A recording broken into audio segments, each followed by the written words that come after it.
Praise Lord. കർത്താവ് യേശു ക്രിസ്തു നാമത്തിൽ എല്ലാവർക്കും സ്നേഹവന്ദനത്തെ അറിയിക്കുന്നു. വീണ്ടും നമ്മൾ തിമോഥെയോസിന് എഴുതിയ രണ്ടാമത്തെ ലേഖനം അതിന്റെ പഠനം തുടരുകയാണ്. നമ്മൾ രണ്ടാധ്യായം ദൈവകൃപയാൽ പഠിക്കുവാനും നമ്മളിപ്പോൾ പ്രാർത്ഥിച്ച പോലെ ബുദ്ധിയിൽ കുറെ കാര്യങ്ങൾ ക്രിസ്ത്യാനിറ്റിയുടെ അല്ലെങ്കിൽ ഉപദേശത്തിന്റെ മിനിസ്ട്രിയുടെ ബൗണ്ടറീസ് മനസ്സിലാക്കി അറിവ് സമ്പാദിക്കുക എന്നുള്ള ഉപരിയേക്കാളും പൗലോസിനെ തിമോഥെയോസിനെ എന്ത് ആയി തീരണം ആഗ്രഹിച്ചോ, അല്ലെങ്കിൽ ദൈവത്തിന്റെ ആത്മാവ് തിമോഥെയോസിനെ അല്ലെങ്കിൽ ദൈവസഭയെ എന്തായിത്തീരണം ആഗ്രഹിച്ചോ ആ ജീവന്റെ അനുഭവത്തിലേക്ക് ആ ഒരു ഇച്ചോട്ടൊരു പറഞ്ഞാൽ ആ ഒരു പരിജ്ഞാനത്തിന്റെ തലത്തിലേക്ക് എത്തുവാൻ ദൈവത്തിന്റെ ആത്മാവ് നമ്മളെ സഹായിക്കുമാറാകട്ടെ. അപ്പം ഞാനും കർത്താവിൽ ചിന്തിക്കുകയാണെന്നുള്ള ഈ ദിവസങ്ങളിൽ ദൈവത്തിന്റെ വചനം നമ്മുടെ സാഹചര്യങ്ങളിൽ, നമ്മുടെ ജീവിതത്തിന്റെ ഓരോ മേഖലകളിലും നമ്മൾ മനസ്സിലാക്കി വന്ന കാര്യങ്ങൾ ആത്മാവ് അത് ജീവനായി വരുത്തുന്നുണ്ടെന്ന് ഞാൻ വിശ്വസിക്കുന്നു. സ്തോത്രം. കർത്താവ് അങ്ങനെ സഹായിക്കുമാറാകട്ടെ. അപ്പോൾ മൂന്നാമധ്യായം നമ്മൾ തുടങ്ങിയാണ്. മൂന്നാമധ്യായം വളരെ സുപരിചിതമായ ഒരു വാക്യത്തിലൂടെയാണ് അത് തുടങ്ങുന്നത്. അന്ത്യകാലത്തിന്റെ ലക്ഷണങ്ങളെ പറ്റിയും അവിടെ നിലനിൽക്കേണ്ടതായിട്ടുള്ള അവിടെ ഓരോ മനുഷ്യന്റെ ഓരോ സ്വഭാവത്തെ പറ്റി എടുത്തു പറഞ്ഞിട്ട് അവിടെ എങ്ങനെ ഒറ്റയ്ക്ക് വിശ്വാസത്തിന് വേണ്ടി, ഉപദേശത്തിന് വേണ്ടി നിൽക്കണം എന്നുള്ളൊരു ആഹ്വാനമാണ്. അപ്പം പ്രതികൂലങ്ങളുടെ നടുവിൽ, പ്രയാസങ്ങളുടെ നടുവിൽ, ദുഷ്ടമനുഷ്യന്റെ നടുവിൽ, പ്രോസിക്യൂഷന്റെ നടുവിൽ ദൈവജനത്തിൽ നമ്മൾ നിർത്താൻ കഴിയുമെങ്കിൽ, രണ്ടാമത്തെ നമ്മൾ വായിച്ച പോലെ ദൈവകൃപയിൽ നമ്മൾ ശക്തിപ്പെട്ടാൽ അവിടെ നമുക്ക് നിൽക്കാൻ കഴിയുമെങ്കിൽ, ഈ അന്ത്യകാലത്ത് നേരിടാനിരിക്കുന്ന ദുർഘട സമയങ്ങളിലും വിവിധതരമായിട്ടുള്ള മനുഷ്യന്റെ സ്വഭാവത്തിനിടയിലും ദുഷ്ടനതിന്റെ പീക്ക് ലെവലിൽ എത്തുന്ന അനുഭവത്തിന് നടുവിലും ദൈവത്തിന്റെ ആത്മാവ് നമ്മളെ നിർത്തുന്ന ആ ദൈവത്തിന്റെ കൃപകൾക്കായി സ്തോത്രം ചെയ്യുന്നു. വെളിപ്പാട് ദിവസം വായിക്കും മനസ്സിലാകുന്നു, പിശാചൻ തനിക്ക് അല്പകാലമേ ഉള്ളൂ എന്നറിഞ്ഞുകൊണ്ട് എന്തെങ്കിലും മഹാക്രോധത്തോടുകൂടെ ഇറങ്ങി വന്നിരിക്കുന്നു എന്ന് പറഞ്ഞു. അവിടെ ജയിക്കുന്നവരെല്ലാം തങ്ങളുടെ പ്രാണനെ വിലയേറിയതായിട്ട് എണ്ണുന്നില്ല. അപ്പം ശരിക്കും പ്രാണനെ പോലും വിലയേറിയതായി എണ്ണാതെ ഉള്ള അവസ്ഥയിലേക്ക് വന്നെങ്കിൽ മാത്രം അന്ത്യകാലത്ത് എന്ത് ചെയ്യാൻ കഴിയത്തുള്ളൂ? ശരിക്കും ദൈവത്തിന്റെ കൃപയിൽ നിൽക്കുന്ന അനുഭവത്തിൽ നമ്മളെ നിർത്താൻ കഴിയത്തുള്ളൂ. അതുകൊണ്ടാണ് ദൈവകൃപയുടെ ധാരാളമായിട്ടുള്ള ആവശ്യം. ഞാനിപ്പോൾ മനസ്സിലാക്കുക, അന്ത്യകാലത്ത് അത് ധാരാളമായിട്ട് നമുക്ക് ആവശ്യമായിരിക്കുകയാണ്. ആ ധാരാളമായിട്ടുള്ള ഒഴുക്ക് ദൈവം നമുക്ക് ആദ്യകാലത്ത് ഒരുക്കി തന്നെങ്കിൽ മാത്രമേ നമ്മൾ നിലനിൽക്കാൻ കഴിയത്തുള്ളൂ. അപ്പൊ പിശാചിനാൽ പിടിപെട്ട് കുടുങ്ങിപ്പോയവരെ പറ്റി നമ്മൾ രണ്ടാം അധ്യായത്തിൽ വായിക്കാനിടയിൽ തീർന്നു. അപ്പൊ അതേ പിശാച് ഓരോ കാലഘട്ടം കഴിയും തോറും അവന്റെ തന്ത്രങ്ങൾ മെനഞ്ഞ് അല്ലെ, ആ ദുഷ്ടത അധികം വർദ്ധിച്ചു വരുന്ന സാഹചര്യത്തിൽ ദൈവകൃപയിൽ ആശ്രയിക്കേണ്ടതായിട്ടുള്ള പ്രാധാന്യമാണ്. അപ്പൊ ഞാൻ കഴിഞ്ഞ ഓർപ്പിച്ച കാര്യം, ആ ഒരു കടൽ തീരത്ത് നിൽക്കുമ്പോൾ നമ്മൾ കാഷ്വലായിട്ട് നിന്നു പോകുന്ന ഒരു മനോഭാവത്തിലല്ല തിമോഥെയോസിന് എഴുതുന്നത്. Unit two press on towards perfection. നമ്മുടെ ഭാഗത്തു നിന്ന് എന്താണ് ആ പ്രവൃത്തിയല്ല, നമ്മുടെ അകത്ത് തന്നിരിക്കുന്ന വീണ്ടും ജനനത്തിൽ ആ വിശ്വാസത്തിന് വേണ്ടി പോരാടുന്ന, ആ വിശ്വാസത്തിനെ ഖനിക്കുന്ന, വിശ്വാസം എന്ന ദൈവവ്യവസ്ഥയ്ക്ക് വിരോധമായി ഉണ്ടാകുന്ന എല്ലാ മാനുഷികതയ്ക്കുമെതിരെ, ഹ്യൂമനിസത്തിനെതിരെ, ആ ഹ്യൂമനിസത്തിന്റെ ഒരു വലിയ ഒഴുക്ക് അന്ത്യകാലത്ത് കാണാൻ കഴിയും. അപ്പം ശരിക്കും വിശ്വാസം എന്ന ദൈവവ്യവസ്ഥയ്ക്ക് വേണ്ടി നിൽക്കണമെങ്കിൽ അതൊരു പോരാട്ടം ആവശ്യമാണ്. ഒരു യൂദ എഴുതി അവസാനിപ്പിക്കുന്ന പോലെ അതിവിശുദ്ധ വിശ്വാസത്തെ ആധാരമാക്കി എന്ത് ചെയ്യാണ് നിങ്ങൾ പരിശുദ്ധമായി പ്രാർത്ഥിച്ചും ആ ഒരു കാര്യത്തിന് വേണ്ടി പോരാടുകയും ചെയ്യുക. അപ്പൊ പൊതുവിലുള്ള രക്ഷയെക്കുറിച്ച് എഴുതാൻ തുടങ്ങിയ യൂദ ശരിക്കും അന്ത്യകാലത്തിന്റെ ലക്ഷണങ്ങളെ കാണിച്ചുകൊണ്ട് വിശ്വാസത്തിനു വേണ്ടി പോരാടാൻ ആഹ്വാനം ചെയ്ത പോലെ പൗലോസും തന്റെ ലേഖനങ്ങളുടെ അവസാന കാലഘട്ടങ്ങളിലേക്ക് വരുമ്പോൾ, അല്ലെങ്കിൽ തന്റെ ശുശ്രൂഷയുടെ അവസാന കാലഘട്ടങ്ങളിലേക്ക് വരുമ്പോൾ മറക്കാതെ ഇത് വിസ്മരിച്ചു പോകാതെ എന്ത് ചെയ്യാണ് ഇങ്ങനെയുള്ള കാര്യങ്ങൾ അപകട മേഖലകളെ സൂചിപ്പിക്കുക. അപകട മേഖലകളെ സൂചിപ്പിക്കുന്ന ഒരു വാണിംഗ് ആണ്. അത് നമ്മൾ ഒഴിവാക്കി പോകാനുള്ള അല്ലെ, എങ്ങനെയുള്ള വാക്ക് നമ്മൾ ഇങ്ങനെ കാണും, ഇങ്ങനെയുള്ളവർ ഒഴിഞ്ഞിരിക്കാൻ അപ്പം നമുക്ക് വചനത്തോട് തട്ടിച്ചു നോക്കുമ്പം ഇവിടെ അകത്ത് വ്യാപരിക്കുന്ന ആത്മാവ് ഏത് നമുക്ക് വിവേചിച്ചറിയാനും അങ്ങനെയുള്ളവരെ ഒഴിഞ്ഞിരിക്കാനുള്ള വാണിങ്ങുകളാണ്. അവിടെ എല്ലാം ദൈവത്തിന്റെ കൃപ നമ്മളെ സൂക്ഷിക്കും. ആ കൃപ എങ്ങനെയാണ് സൂക്ഷിക്കുന്നത്? ഇങ്ങനെ നമുക്ക് വാണിങ്ങുകൾ തന്നുകൊണ്ടാണ്, ഇങ്ങനെ നമുക്ക് ആ ഒരു ഡയറക്ഷൻസ് തന്നുകൊണ്ടാണ്, ആത്മാവോ ദൈവവചനത്തിലൂടെ നമുക്ക് ഡയറക്ഷൻസ് തരുന്നത് കൊണ്ടാണ് നമുക്ക് ഇതിന്റെ അകത്ത് പരിജ്ഞാനത്തോടെ ജീവിക്കാൻ കഴിയും. കാരണം ഇതിന്റെ അകത്ത് പരിജ്ഞാനവും വിവേചനവും ആവശ്യമാണ്. കാരണം ഈ അന്ത്യകാലത്തിന്റെ പ്രത്യേകത എല്ലാം ശരിയെന്ന് തോന്നിപ്പിക്കുന്ന രീതിയിലാണ് ഹ്യൂമനിസം വരുന്നത്.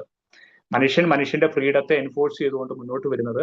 ഇത് ഓക്കെയാണ് എന്നുള്ള കാര്യത്തിൽ നമ്മുടെ ഫീലിങ്ങിനെ എന്ത് ചെയ്യാണ്, പഴയ കാലങ്ങളിൽ ഏറ്റവും പാപമെന്ന് കണ്ടിരുന്ന കാര്യങ്ങൾ ഇത് ഓക്കെ ആണെന്ന് തോന്നുന്ന തരത്തിലേക്ക് എന്ത് ചെയ്യണം, പല സ്വഭാവങ്ങളും അന്ത്യകാലത്ത് വർദ്ധിച്ചു വരും. അപ്പം ഇന്നലകളിൽ അല്ലെങ്കിൽ പഴയ കാലത്തിൽ നമ്മുടെ പിതാക്കന്മാരൊക്കെ ഒട്ടും വേണ്ട എന്ന് എറിഞ്ഞു വളഞ്ഞ കാര്യങ്ങൾ എടുത്ത് പോക്കറ്റിൽ എടുത്ത് വെച്ചാൽ ഇത് എന്താ കുഴപ്പം എന്ന് തോന്നുന്ന രീതിയിൽ, അല്ലെങ്കിൽ ഇങ്ങനൊരു കാര്യത്തിൽ ചേർന്ന് നിന്നാൽ എന്താ കുഴപ്പം എന്ന് തോന്നത്തക്ക രീതിയിൽ നമ്മളെ എന്ത് ചെയ്യാണ്, ഇറ്റ്സ് ഓക്കെ എന്നുള്ള ആ ഒരു തലത്തിലേക്ക്, റൈറ്റ് ആൻഡ് റോങ് എന്നുള്ള ആ ഒരു വിവേചനത്തെക്കാൾ ഉപരി right and almost right, almost looks right, ശരി ഏത്, ശരിയായിട്ട് തോന്നുന്നത് ഏത്. ഈ ഹ്യൂമാനിസം കൊണ്ട് വരുന്നത് എപ്പോഴും ഒരു നന്മയുടെ കാര്യം കാണിച്ചുകൊണ്ടാണ്. പിശാച് പോലും ആ ഒരു ടെംപ്ടേഷൻ കൊണ്ടുവരുന്നത് എന്താണ്, ഫസ്റ്റ് ടെംപ്ടേഷന്റെ അകത്ത് കൊണ്ടുവരുന്നത് ഇത് നല്ലതാണ്, ദൈവത്തെ പോലെ ആകാം എന്നുള്ള ഒരു കാഴ്ചപ്പാട്, അല്ലേ? എന്താണ്, നിനക്ക് വിശക്കുന്നുവെങ്കിൽ, അപ്പം നമ്മുടെ ആ നീഡിനെയും പിന്നെ എന്താണ് ആ നീഡിന്റെ പുറത്ത് നമുക്ക് നന്മയായിട്ടുള്ളതാണ് ഇതെന്ന് കാണിക്കത്തക്ക രീതിയിലാണ് ഹ്യൂമാനിസം അതിന്റെ വേവുമായിട്ട് വരുന്നത്. ആ ഹ്യൂമാനിസത്തിന്റെ വേവിന്റെ അകത്ത് പെട്ടുപോകാൻ വളരെ ഈസിയാണ്. ഹ്യൂമാനിസത്തിന്റെ വേവിന്റെ അകത്ത് പെട്ടുപോകാൻ വളരെ ഈസിയാണ്. കാരണം അത് ഒരു തെറ്റായിട്ടല്ല നമ്മുടെ മുമ്പിലേക്ക് കൊണ്ടുവരുന്നത്. ഇപ്പൊ ഞാൻ പണ്ട് സൺഡേ സ്കൂളിൽ പഠിപ്പിച്ച അവരുടെ സ്റ്റുഡൻസിനോട് സംസാരിക്കുമ്പോൾ അവർ പറയാൻ എടുക്കുന്നത്, അവരുടെ ക്ലാസ്സിൽ ഇപ്പം എന്താണ് ഈ ഗേ പോലുള്ള അല്ലെങ്കിൽ അങ്ങനെയുള്ള സാഹചര്യങ്ങളൊക്കെ എന്താണ്, അവർക്ക് തമ്മിലൊരു ഗ്രൂപ്പ് ഉണ്ടായിട്ട് അത് സ്നേഹത്തിന്റെ പേരിലാണ് അതൊക്കെ മറക്കപ്പെടുന്നത്.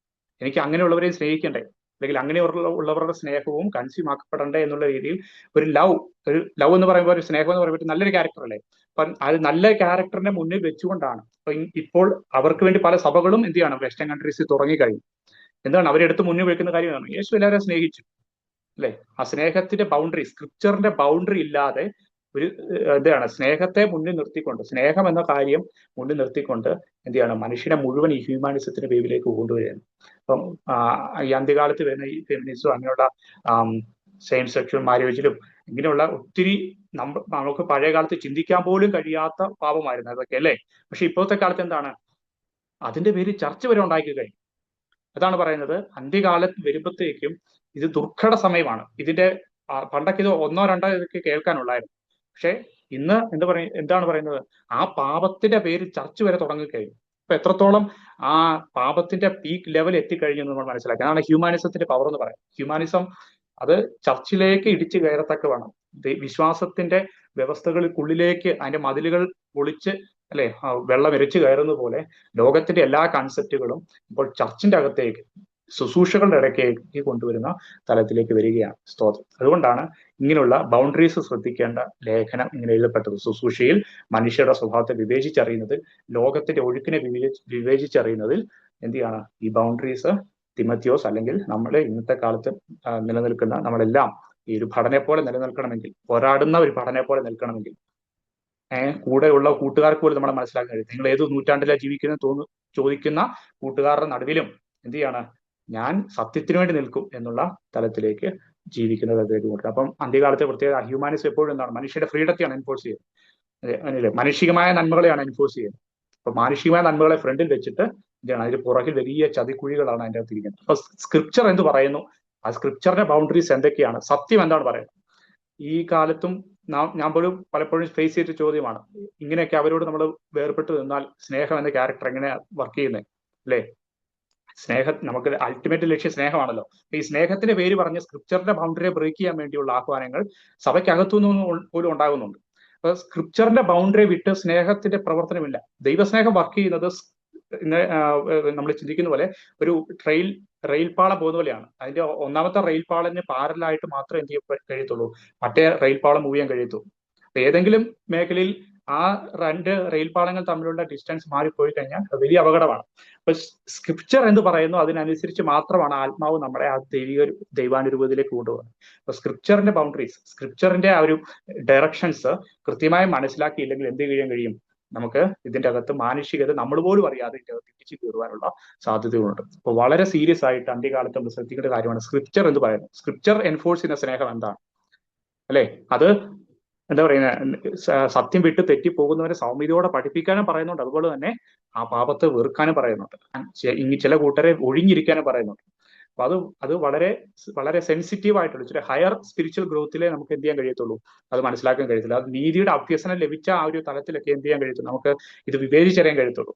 അപ്പം ഞാനും അത് ഭയത്തോടു കൂടിയാണ് ഈ ലേഖനങ്ങൾ പഠിപ്പിക്കുന്നത്. കാരണം അത് മനസ്സിലാക്കേണ്ടതായിട്ടുള്ള ഒരു വളരെ ഷാർപ്പായിട്ടുള്ള വിവേചനത്തിന്റെ വരം കർത്താവ് നമുക്ക് തരേണ്ട ആവശ്യമാണ്. ഇങ്ങനെയുള്ള മനുഷ്യരെ തിരിച്ചറിയാനും അതിന്റെ ബൗണ്ടറീസ് മനസ്സിലാക്കാനും വേണ്ടി സ്തോത്രം. കാരണം പല വാക്യങ്ങളിലും ഇങ്ങനെയുള്ളവരെ ചേർത്ത് നിർത്താനും സമിതിയോട് പഠിപ്പിക്കാനും പറയുന്നുണ്ട്. അപ്പൊ ഈ അധ്യായത്തിൽ വന്നു കഴിയുമ്പോൾ ഇങ്ങനെയുള്ളവരെ വിട്ടൊഴിയാനുള്ള ആഹ്വാനങ്ങളാണ് കാണുന്നത്. അപ്പം ദൈവത്തിന്റെ ആത്മാവ് ഡയറക്റ്റ് ചെയ്യുന്ന സ്നേഹത്തിന്റെ അപ്പുറത്തേക്ക് നമുക്ക് പോകാൻ കഴിയത്തില്ല. ദൈവത്തിന്റെ ആത്മാവ് ഫെലോഷിപ്പ് വേണ്ട എന്ന് പറയുന്നിടത്ത് വേണ്ട, അത്രേ ഉള്ളൂ. അവിടെ നമ്മൾ സ്നേഹത്തിന്റെ പേരിൽ ഹ്യൂമാനിസത്തെ തള്ളി ഈ സ്ക്രിപ്ചറിന്റെ ഇടയ്ക്കിലേക്ക് തള്ളി കയറ്റരുത്.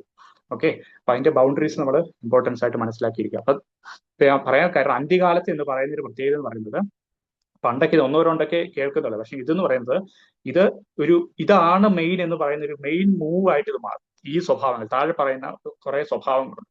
ഇതൊക്കെ നന്മയായിട്ട് എന്ത് ചെയ്യും, മെയിൻ മൂവായിട്ട് മാറും. ഇത് ലോകക്കാരുടെ ഇടയിൽ നടക്കുന്ന സ്വഭാവമായിരുന്നെങ്കിൽ ഇത് ലേഖനത്തിൽ ഇങ്ങനെ എഴുതേണ്ട ആവശ്യമില്ലായിരുന്നു. പക്ഷെങ്കിൽ ഇത് ലേഖനത്തിനകത്ത്, പ്രത്യേകിച്ച് ഒരു പാസ്റ്ററൽ എപ്പിസോഡിനകത്ത് ഇങ്ങനെയുള്ള ആൾക്കാരെ എടുത്തു പറയണമെങ്കിൽ ഈ ആൾക്കാർ എന്ത് ചെയ്യാണ്, ഒരു ചർച്ചിന്റെ അകത്ത് ഒരു മെയിൻ ഫോം ആയിട്ട് മാറുന്ന തരത്തിലേക്ക് ഇത് മാറും. അല്ലെ?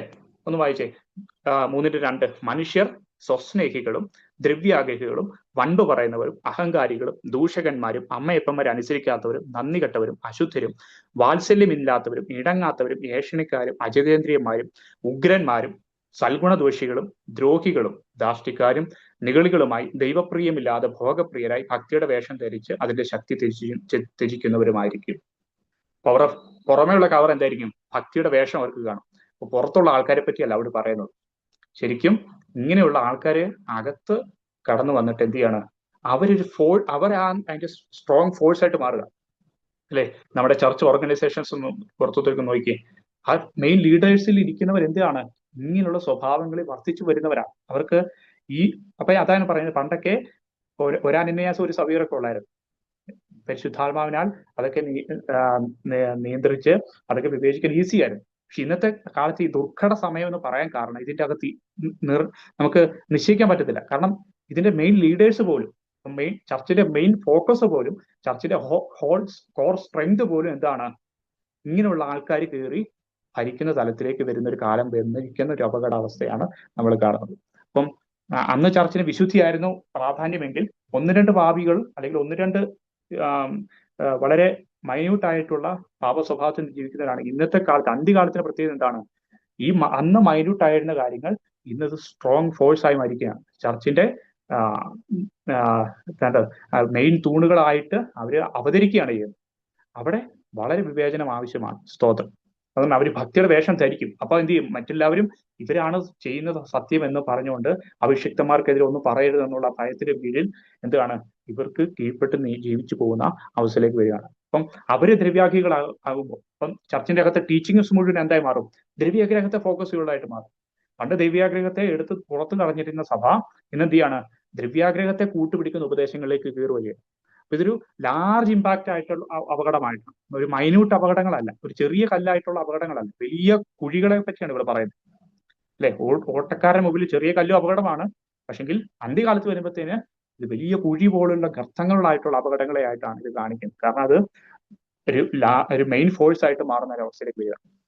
സ്വസ്നേഹികൾ, മനുഷ്യർ എന്തായിട്ട് മാറുന്നതാണ്, സ്വസ്നേഹികളായിട്ട് മാറുന്ന അവസ്ഥ. എന്ന് വെച്ചാൽ സ്വസ്നേഹം നമുക്ക് വേണം. നമ്മുടെ ആത്മീക വർധനയ്ക്ക് വേണ്ടിയാണ് നമ്മൾ ജീവിക്കുന്നത്. അല്ലെ? നമ്മൾ കർത്താവിന്റെ മുമ്പിൽ തേജസ്സോടെ നിൽക്കാനാണ് നമ്മളെ സ്നേഹിക്കുന്നത്. പക്ഷെ ഈ സ്വസ്നേഹം എന്ന് പറയുന്നത് എന്താണ്, ക്രിസ്തുവിന്റെ സ്നേഹത്തിലുള്ള ഒരു സ്നേഹമല്ല. ക്രിസ്തുവിന്റെ മഹത്വത്തിന് വേണ്ടി നമ്മൾ സ്നേഹിക്കുന്ന സ്നേഹമാണ്. ഇതെന്താണ് പറയുന്നത്, വേറൊരു വ്യക്തി അംഗീകരിക്കാത്ത ഏത് വ്യക്തിയുടെയും തോളെ ചവിട്ടി കയറി ഞാൻ ഉയരണമെന്ന് ആഗ്രഹിക്കുന്ന സെൽഫിഷ് ആയിട്ടുള്ള ഒരു സ്നേഹമാണ്. എന്ന് വെച്ചാൽ ആ സ്വസ്നേഹം മനസ്സിൽ കയറി കഴിഞ്ഞാൽ മറ്റൊന്നും അവനെ നിയന്ത്രിക്കത്തില്ല. ആ സെൽഫിഷ് ക്യാരക്ടർ ആയിരിക്കും അവന്റെ ശുശ്രൂഷയിൽ പോലും തെളിഞ്ഞിരിക്കുന്നത്. അപ്പൊ ഞാൻ എന്നെ സ്നേഹിച്ചുകൊണ്ട് നിങ്ങളുടെ അടുത്ത് ശുശ്രൂഷ ചെയ്താൽ എന്താ സംഭവിക്കുന്നത്, ദൈവത്തിന്റെ ആത്മാവിന് അതുപോലെ മൂവ് ചെയ്യാൻ കഴിയത്തില്ല. ഞാൻ എന്നെ ഉയർത്തുന്ന കാര്യങ്ങളും അല്ലെങ്കിൽ എന്റെ ചിന്തകളും എന്റെ ആശയങ്ങളെല്ലാം ഇവിടെ അടിച്ചേൽപ്പിക്കാൻ നോക്കും. അല്ലെ? എന്നാൽ ശുശ്രൂഷകളിലായിട്ട് ജീവിതത്തിലായിക്കട്ടെ സ്വസ്നേഹം എന്ന് പറയുന്ന ഒരു കാര്യം, ക്രിസ്തുവിനെ മഹത്വപ്പെടുത്താത്ത ഒരു കാര്യത്തിലേക്ക് അല്ലെങ്കിൽ മറ്റുള്ളവരെ അംഗീകരിക്കാൻ, മറ്റുള്ളവരെ ശ്രേഷ്ഠർ എന്ന് കരുതാൻ കഴിയാത്ത ഒരു സ്നേഹത്തിലേക്ക്, സെൽഫിഷ് സ്നേഹത്തിലേക്ക് പോകുന്ന ഒരു മൂവ്മെന്റ്. അപ്പൊ ഈ ഓരോ വാക്കുകളും പറയുമ്പോൾ ശ്രദ്ധിച്ചോണം, ഇത് ഒരു ലാർജ് മൂവ്മെന്റ് ആയിട്ട് മാറുന്ന ഒരു കാലമാണ് അന്ത്യകാലം. ഒരു മൈന്യൂട്ട് സ്വഭാവങ്ങളല്ല. ഇത് തിരിച്ചറിയാൻ കഴിയാത്തതാണ്. ഈ ഹ്യൂമാനിസം എങ്ങനെയാണ്, അത് പാപമാണോ എന്ന് പോലും തിരിച്ചറിയാൻ കഴിയാത്ത മണുള്ള സ്വഭാവത്തിലേക്ക്. പണ്ട് ദ്രവ്യാഗ്രഹത്തെ പറ്റി ഒരു പ്രസംഗം കേട്ടാൽ പെട്ടെന്ന് ആൾക്കാർക്ക് ക്ലിക്ക് ആകുമായിരുന്നു. No, it's not the word of God. അല്ലെ? പെട്ടെന്ന് ബൾബ് കത്തുവാൻ തലയിൽ. ഇന്ന് 100 പ്രസംഗം കേട്ടാലും എന്താണ്, ആ ദ്രവ്യാഗ്രഹത്തിന്റെ ആഹ്വാനങ്ങൾ മാത്രമാണ് കേൾക്കുന്നത്. ആർക്കും വിവേചിച്ചറിയാനുള്ള ഒരു പക്വതയിലേക്ക് ആരും എത്തുന്നില്ല. കാരണം അത് ലാർജ് ഫോഴ്സ് ആയി കഴിഞ്ഞു. പണ്ട് പാപമായിരുന്ന കാര്യം ഇന്നൊരു നന്മയായിട്ട് എടുത്തു വെക്കുകയാണ്. ഈ ലോകത്തിൽ നമ്മൾ കിങ്ഡം മൂവ്മെന്റ് ഒക്കെ പറഞ്ഞൊരു മൂവ്മെന്റ് ഒക്കെ ഇന്ന് കയറി വരുന്നുണ്ട്. ഈ ലോകത്തിൽ നമ്മൾ ദൈവമക്കളാണ്, അതുകൊണ്ട് രാജാക്കന്മാരുടെ മക്കളെ പോലെ ജീവിക്കണം.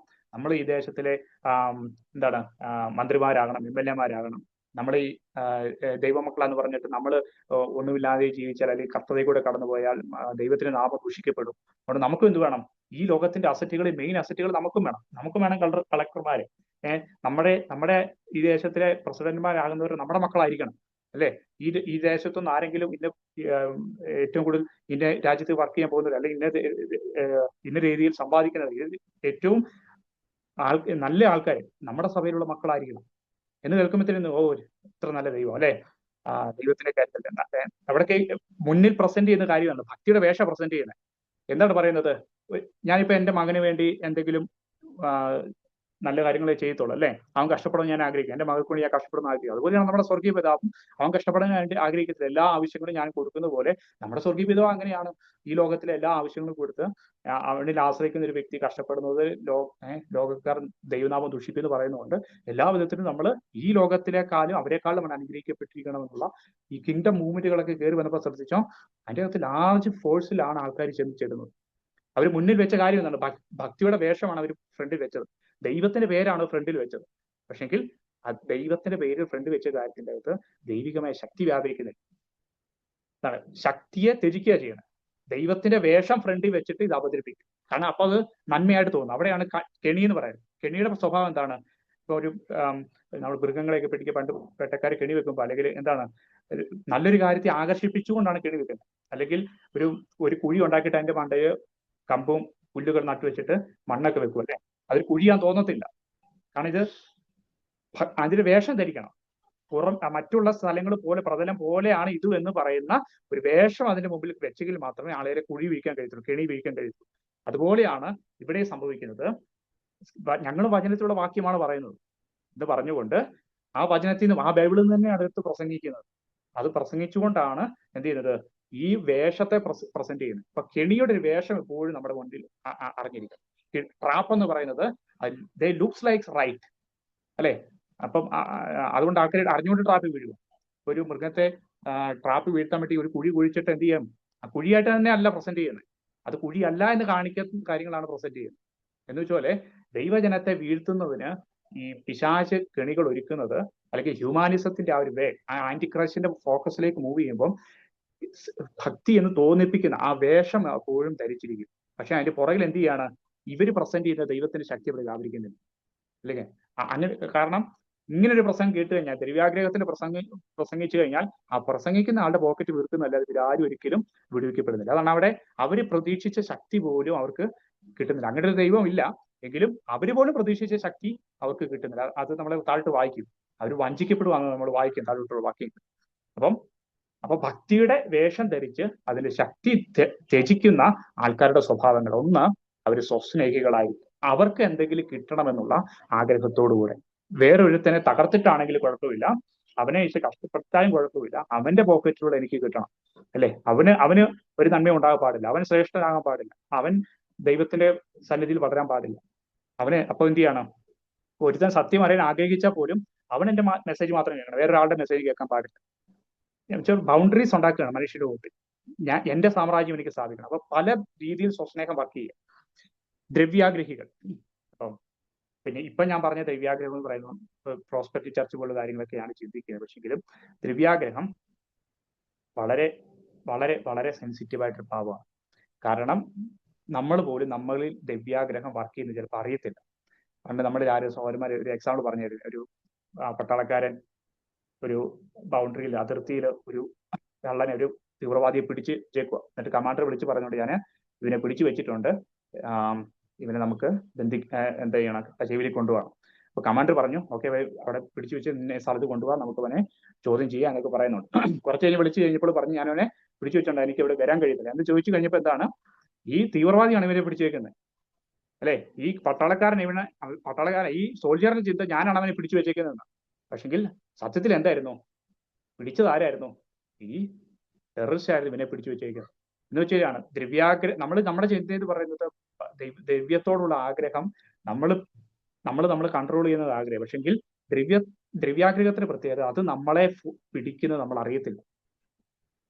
നമ്മുടെ ചിന്തകളിൽ, നമ്മുടെ തീരുമാനങ്ങളിൽ, നമ്മുടെ അനാലിസിസുകളിൽ, ഈവൻ ശുശ്രൂഷകളിൽ പോലും, ഓരോ ആൾക്കാരെ കൈകാര്യങ്ങൾ ചെയ്യുന്നതിൽ പോലും ദ്രവ്യാഗ്രഹത്തിന്റെ ആക്സസുകൾ. ഇപ്പൊ യാക്കോബോസ്തലനൊക്കെ പറയുന്നുണ്ട്, ഒരു പണമുള്ള ഒരു വ്യക്തി കയറി വന്നു, അവനോട് എനിക്ക് പ്രത്യേക മുഖപക്ഷം. എന്നാൽ ഒന്നുമില്ലാത്തവൻ, നാളെ ചർച്ചിൽ ഒരു പ്രയോജനമില്ലാതെ അങ്ങോട്ട് നമ്മൾ എന്തെങ്കിലും ചെലവഴിക്കേണ്ട ഒരു വ്യക്തി കയറി വരുന്നു. അപ്പൊ ആദ്യത്തെ വ്യക്തിയോട് കാണിച്ച സ്നേഹത്തിന്റെ ഒരു ഫോഴ്സ് ഈ ശുശ്രൂഷനെ ആ ഒന്നുമില്ലാത്തവനോട് തോന്നുന്നില്ല. കണ്ടോ? അവിടെ വളരെ പ്യൂറായിട്ട് നിൽക്കുന്ന ഒരു മിനിസ്റ്ററിന് പോലും എന്ത് ചെയ്യാം? ആ ദ്രവ്യാഗ്രഹത്തിന്റെ സ്വഭാവം നമ്മളെ എന്താണ് കാർന്നു തിന്നാനുള്ള സാധ്യതകളുമുണ്ട്. വളരെ കൃപ ആവശ്യമില്ലാതെ ദ്രവ്യാഗ്രഹത്തിന് പിടിക്കപ്പെടാൻ കഴിയത്തില്ല. കർത്താവ് തന്നെ ലൂക്കോസ് 12 ആകുന്നു, ദ്രവ്യാഗ്രഹം സൂക്ഷിച്ചൊഴിഞ്ഞിരിക്കാനാ പറയുന്നത്. എന്ന് വെച്ചാൽ ഒരു കാര്യം ഒഴിഞ്ഞിരിക്കാൻ പറയുന്നത് എളുപ്പമാണ്, പക്ഷെ സൂക്ഷിച്ചൊഴിഞ്ഞിരിക്കാൻ പറയുന്ന കാരണം എന്താണ്? ഒഴിഞ്ഞിരിക്കുമ്പോൾ പോലും സൂക്ഷിക്കണമെന്ന് പറയാം. അല്ലെ? ഇപ്പം ഈ ഡോറിൽ നിന്ന് ഞാൻ വെളിയിലോട്ട് ഇറങ്ങുമ്പോൾ ഇപ്പൊ ഞാൻ കുഞ്ഞിനോട് പറയുകയാണ്, ഈ ഡോറിൽ നിന്ന് ഇറങ്ങുമ്പോൾ ഇറങ്ങാൻ പറയാം, അല്ലെ? ഈ റൂമിൽ ഒഴിഞ്ഞിരിക്കാൻ പറയാം. പക്ഷെ ഞാൻ സൂക്ഷിച്ച് മാറി നിൽക്കാൻ പറയുമ്പോൾ അതിന്റെ അർത്ഥം എന്താണ്? പോകുന്ന വഴിക്കും എന്തുണ്ട്? ഒഴിയുന്ന സ്ഥലത്തും എന്തുണ്ട്? ഇതിന്റെ അപകടങ്ങൾ, ഇതിന്റെ മുള്ളുകൾ കിടപ്പുണ്ട്. അതുകൊണ്ടാണ് സൂക്ഷിച്ച് ഒഴിഞ്ഞിരിക്കാൻ പറയുന്നത് കർത്താവ്. ദ്രവ്യാഗ്രഹത്തിന്റെ കാര്യത്തിലാണ് അങ്ങനെ കാര്യം പ്രത്യേകിച്ച് പറയുന്നത്. കാരണം ഈ ദ്രവ്യാഗ്രഹം എനിക്ക് വേണ്ട എന്ന് പറഞ്ഞ് ഇറങ്ങുന്ന സ്ഥലത്ത് പോലും എന്തുണ്ട്? ട്രാപ്പുകളുണ്ട്. അതാണ് ആ ഒഴിയുന്ന സമയത്ത് പോലും ഇതിന്റെ അകത്ത് ട്രാപ്പുകൾ ഉള്ളതുകൊണ്ട് സൂക്ഷിച്ചൊഴിഞ്ഞിരിക്കാൻ പറയുന്നത്. കാരണം നമ്മുടെ ദർശനത്തെ തന്നെ ഇത് ബാധിക്കാൻ സാധ്യതകളുണ്ട്. ആ ട്രാപ്പുകൾ അവിടെ ഒരു ട്രാപ്പിൽ നിന്ന് ഒഴിഞ്ഞിട്ട് മറ്റൊരു ട്രാപ്പിൽ പെടുന്നത് പോലെ ദ്രവ്യാഗ്രഹത്തിന്റെ സ്വഭാവം നമ്മൾ പറയുന്ന പ്രോസ്പെക്റ്റീവ് ചർച്ചകളിൽ മാത്രമല്ല, നമ്മളിൽ പോലും, നമ്മുടെ ചിന്തകളിൽ പോലും, നമ്മുടെ അനാലിസിസുകളിൽ പോലും, നമ്മുടെ തീരുമാനങ്ങളിൽ പോലും, നമ്മുടെ ശുശ്രൂഷകളിൽ പോലും യാക്കോബോസ്തലൻ പറയുന്ന പോലെ അവർ മുഖപക്ഷം കാണിക്കുന്ന തരത്തിലെങ്കിലും ഏതെങ്കിലും രീതിയിൽ, അപ്പം ഞാൻ ഒരുപക്ഷെ പ്രോസ്പെക്റ്റീവ് കാര്യങ്ങൾ പ്രസംഗിക്കുന്നില്ല, അത് ഞാൻ ആ ദ്രവ്യാഗ്രഹം ഒഴിഞ്ഞിരിക്കുക. അപ്പൊ ഒഴിഞ്ഞിരിക്കുന്ന സമയത്താണ് ഇങ്ങനെ രണ്ട് വിശ്വാസികൾ കയറി വരുന്നത്. അപ്പൊ ഒഴിഞ്ഞിരിക്കുന്ന സ്ഥലത്ത് ഞാൻ ഈ ഒരു കാര്യത്തെ ശ്രദ്ധിച്ചില്ലെങ്കിൽ എന്താണ്? അവിടെ ഞാൻ ദ്രവ്യാഗ്രഹത്തിൽ വീണു. അപ്പൊ ഞാൻ വിട്ടുപോകുന്ന ആ പ്രോസ്പെക്റ്റീവ് ചർച്ചിൽ നിന്നും എന്താണ്? ഞാൻ ഒഴിഞ്ഞിരിക്കുന്ന സമയത്ത് വീണ്ടും സൂക്ഷിക്കണം, വേറൊരു തരത്തിൽ ദ്രവ്യാഗ്രഹം കയറി പിടിക്കാം.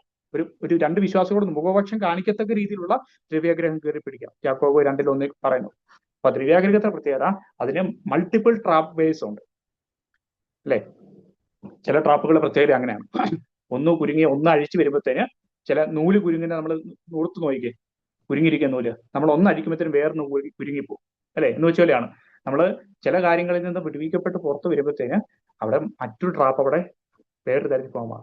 ഇവിടെ എല്ലാം നമ്മൾ എന്ത് ചെയ്യണം? ദൈവകൃപയിൽ ആശ്രയിക്കേണ്ട കാര്യം. കർത്താവ് ഇത് എന്നെ കൊണ്ട് സാധിക്കാത്ത കാര്യമാണ്. നമ്മൾ ഇതിന്റെ അകത്ത് ട്രാപ്പ് അഴിക്കാൻ പോകണ്ട, കൃപയിൽ ആശ്രയിക്കുക. എന്റെ മകനെ ക്രിസ്തുയേശുവിലുള്ള കൃപയാൽ ശക്തിപ്പെടുക. അപ്പൊ ദൈവത്തിന്റെ കൃപയ്ക്ക് നിർത്താൻ കഴിയാത്തൊരു സാഹചര്യത്തിലൂടെ നമ്മൾ ഒരിക്കലും പോകത്തില്ല, അല്ലെ? അതാണ് നമ്മുടെ ആശ്വാസം. അപ്പൊ ഇവിടെ എല്ലാം നിർത്താൻ എന്തുണ്ട്? 2-ാം അധ്യായത്തിന് ഒന്നൊരിക്കലും ആ റൂട്ട് മറക്കരുത്. ഈ അന്ത്യകാലത്തിലുള്ള ദുർഘട സമയത്തിന് നിർത്താനുള്ള ശക്തി ഈ ദൈവകൃപയ്ക്കുണ്ട്. പിശാചിൻ തനിക്ക് അല്പമേ കാലമുള്ളൂ അറിഞ്ഞുകൊണ്ട് മഹാക്രോധത്തോട് ഇറങ്ങി വന്ന് സകലരെയും ഈ കെണിയിൽ വീഴ്ത്താൻ നോക്കുമ്പോൾ തന്റെ എലക്റ്റഡിനെ എന്ത് ചെയ്യണം? തന്റെ വൃതന്മാരെ സൂക്ഷിക്കാനുള്ള കൃപയുടെ ശക്തിയിൽ നമ്മൾ ആശ്രയിക്കുക. എന്റെ മകനെ ക്രിസ്തുയേശുവിന്റെ കൃപയാൽ ശക്തിപ്പെടുക. അപ്പൊ ആ ശക്തിപ്പെടേണ്ട ആവശ്യം, ആ കൃപയിൽ നമ്മൾ എക്സസൈസ് ചെയ്യേണ്ട ആവശ്യം. ഇപ്പം നമ്മൾ പോയി ജിമ്മിലൊക്കെ പോയി എക്സസൈസ് ചെയ്യുമ്പോൾ എന്താണ്? ഓൾറെഡി ഉള്ള മസിൽ എന്താണ്? കൂടുതൽ സ്ട്രെങ്ത് പ്രാപിക്കുകയായിരിക്കും, അതിനെ കൂടുതൽ ബിൽഡപ്പ് ചെയ്യുകയും. എന്ന് വെച്ചാൽ നമുക്ക് ലഭിച്ചിരിക്കുന്ന കൃപ എന്ത് ചെയ്യാണ്? ഈ പാപ അവസ്ഥകളിൽ നമ്മൾ എക്സസൈസ് ചെയ്യുക, ആ കൃപയെ നമ്മൾ എക്സസൈസ് ചെയ്യുക. ദൈവം നമുക്ക് ലഭിച്ചിരിക്കുന്ന കൃപയെ എക്സസൈസ് ചെയ്യുക. ദ്രവ്യാഗ്രഹത്തിന് ചിന്തകൾ കയറി വരും, കാരണം നമ്മുടെ ശരീരം അങ്ങനെ, നമ്മുടെ ഹോർമോണുകൾ അങ്ങനെയാണ്. അവിടെ നമ്മൾ തന്നെ കൃപയിൽ ആശ്രയിക്കുക. കർത്താവേ, നീയാണ് എനിക്കല്ല, എന്റെ നന്മ നീയാണ്, കുയിമൂൽ ഒഴികെ എനിക്കൊരു നന്മയും ഇല്ല. ഇന്ന് മരിച്ചാൽ അല്ലെങ്കിൽ നാളെ 10 വർഷം ജീവിക്കേണ്ടി വന്നാലും എന്താണ്? ദൈവ്യാഗ്രഹം എന്നെ ഫോഴ്സ് ചെയ്യരുത്, നിന്റെ കൃപ മാത്രം മതി എന്നുള്ള. അപ്പം ഞാനവിടെ ചുമ്മാ ഇരുന്നാലോ? ഒരു പക്ഷേ ആ ദ്രവ്യാഗ്രഹ ചിന്തകള് ഞാൻ പോലും അറിയാതെ. അപ്പം ഒരു ഭടനെ പോലെ എന്താണ്? പോരാടുക, ആ കൃപയെ എക്സസൈസ് ചെയ്യാൻ, ദൈവത്തിന്റെ കരുതലായിട്ടുള്ള കൃപയെ എക്സസൈസ് ചെയ്യാൻ വേണ്ടിയുള്ള പോരാട്ടം എന്ത് ചെയ്യാണ്? നമുക്ക് മുമ്പിൽ വെച്ചിരിക്കുകയാണ്. സ്തോത്രം. അപ്പൊ കൃപയെ എക്സസൈസ് ചെയ്തതിനോട് മാത്രമേ ഇങ്ങനെയുള്ള കാര്യങ്ങൾ ജയിക്കാൻ കഴിയത്തുള്ളൂ. അതുകൊണ്ടാണ് ഞാൻ നമ്മൾ ചിന്തിക്കുന്നതൊക്കെ മറ്റു പലർക്കും ഉള്ള പാവങ്ങളാണ്. പക്ഷെങ്കിൽ കൃപയെ എക്സസൈസ് ചെയ്തില്ലെങ്കിൽ, ഒരു കടൽ തീരത്ത് നമ്മൾ വെറുതെ നിൽക്കുകയാണെങ്കിൽ ആ തിര നമ്മളെ റിഫീറ്റ് ചെയ്ത് നമ്മൾ പോലും അറിയാതെ കൊണ്ടുപോകുന്നത് പോലെ ഒരു ഓപ്പോസിറ്റ് മൂവ്മെന്റ്, കൃപയെ എക്സസൈസ് ചെയ്യുന്ന ഒരു പോരാട്ടം, വിശ്വാസത്തിന് വേണ്ടി നമ്മുടെ വിശ്വാസം തന്നിരിക്കുന്ന വിശ്വാസത്തെ എക്സസൈസ് ചെയ്യുന്ന പോരാട്ടം നമുക്കില്ലെങ്കിൽ നമ്മൾ ചിലപ്പം ഇതിന്റെ അകത്ത് ട്രാപ്പുകളിൽ ചിലപ്പം വീഴാൻ സാധ്യതയുണ്ട്. അപ്പൊ അതുകൊണ്ട് നമ്മളിൽ ആരും അങ്ങനെ വീഴാതിരിക്കാൻ വേണ്ടിയാണ് ഇങ്ങനെയുള്ള കാര്യങ്ങൾ വാണിംഗ് ആയിട്ട് ദൈവത്തിന്റെ ആത്മാവ് തരുന്നത്. ഓക്കെ, ഈ ക്ലാസ്സിൽ അറ്റൻഡ് ചെയ്തിരിക്കുന്ന ആരും എന്ത് ചെയ്യരുത്, ഇങ്ങനെയുള്ള കാര്യങ്ങൾ വീഴരുത്. അപ്പൊ ദൈവത്തിന്റെ പെർസിവേഴ്സ്, ദൈവം തന്റെ ഭക്തന്മാരെ പെർസീവ് ചെയ്യുന്നത് എങ്ങനെയാണ്? ഇങ്ങനെയുള്ള ഉപദേശങ്ങൾ തന്നുകൊണ്ടാണ്. എന്റെ കുഞ്ഞ് തീയിൽ തൊടാതിരിക്കാൻ വേണ്ടി എന്ത് ചെയ്യണം? തുടരുന്ന് പറയുക, അവരൊന്ന് മാറ്റുക. എന്നാൽ പോയി തൊട്ടിട്ട് നീ അനുഭവിച്ചിട്ട് വന്നിട്ട് അങ്ങനെയാണോ? അല്ല, കർത്താവിന്റെ കൃപയുടെ ഡയറക്ഷൻ എന്താണ്? ഈ വാണിങ്ങൾ മുന്നിൽ കാണിക്കുക ചെയ്യുന്നത്. ഈ വാണിങ്ങൾ രക്ഷപ്പെടാനുള്ള ആ പോരാട്ടത്തിലേക്ക് നമ്മൾ ആഹ്വാനം ചെയ്യുന്നു. സ്തോത്രം. ദ്രവ്യാഗ്രഹികളും വൻപ് പറയുന്നവരും. അപ്പൊ വൻപ് പറയാന്ന് വെച്ചാൽ ഈ ബോസ്റ്റ് ചെയ്യുക എന്ന് പറയാം, അല്ലെ? സ്വയം പ്രശംസിക്കാതെ പറയും. യാക്കോബ് അപ്പോസ്തലൻ തോന്നുന്നു 3-ാം അധ്യായം 12-14 പറയുന്നുണ്ട്. കർത്താവിന്റെ ഇഷ്ടപ്രകാരം ഇപ്പൊ ഞാൻ നാളെ പോയി ഒരു കാര്യം ചെയ്യാമെന്ന് ചിന്തിച്ചാൽ അത് നമ്മൾ എന്താണ് പറയുന്നത്? കർത്താവിന് ഇഷ്ടമുണ്ടെങ്കിൽ, കർത്താവ് അനുവദിച്ചാൽ ഞാൻ ചെയ്യും. പക്ഷെ നമ്മളെന്താ പറയുന്നത്? ഞാൻ ഇന്ന കാര്യം ചെയ്യും, ഞാൻ ഇത്രയും കാര്യങ്ങൾ സമ്പത്ത് കൂട്ടിവെക്കും, ഞാൻ ഇന്ന കാര്യങ്ങൾ സഭയ്ക്ക് വേണ്ടി ചെയ്യും, അല്ലെങ്കിൽ ഇന്ന കാര്യങ്ങൾ ഇന്ന മിനിസ്ട്രിയിൽ ഞാൻ ഇന്ന കാര്യങ്ങൾ ചെയ്യും. അപ്പൊ മനുഷ്യരുടെ സ്വപ്നങ്ങൾ വെച്ച് പ്രശംസിക്കുന്ന തലത്തെയാണ് വൻപ് പറയാനുള്ളത്. അപ്പൊ യാക്കോബ് അപ്പോസ്തലന്റെ വാക്യത്തോട് ചേർന്ന് പഠിക്കുമ്പോൾ മനസ്സിലാക്കേണ്ട കാര്യം, എപ്പോഴും കർത്താവിന്റെ ഇഷ്ടത്തോട് നമ്മുടെ ആഗ്രഹങ്ങളെ, നമ്മുടെ സ്വപ്നങ്ങളെ അറ്റാച്ച് ചെയ്യുമ്പോൾ അവിടുത്തെ മഹത്വത്തോട് നമ്മുടെ കാര്യങ്ങൾ അറ്റാച്ച് ചെയ്യുമ്പോൾ നമുക്കൊന്നും പ്രശംസിക്കാൻ കാണത്തില്ല, അല്ലെ? ആ വാക്യം വേണം വായിക്കാം. യാക്കോബ് അപ്പോസ്തലൻ എഴുതിയത്. ഞാൻ റെഫറൻസ്, ഞാൻ കയറി വന്നുകൊണ്ട് റെഫറൻസ് നോക്കട്ടെ.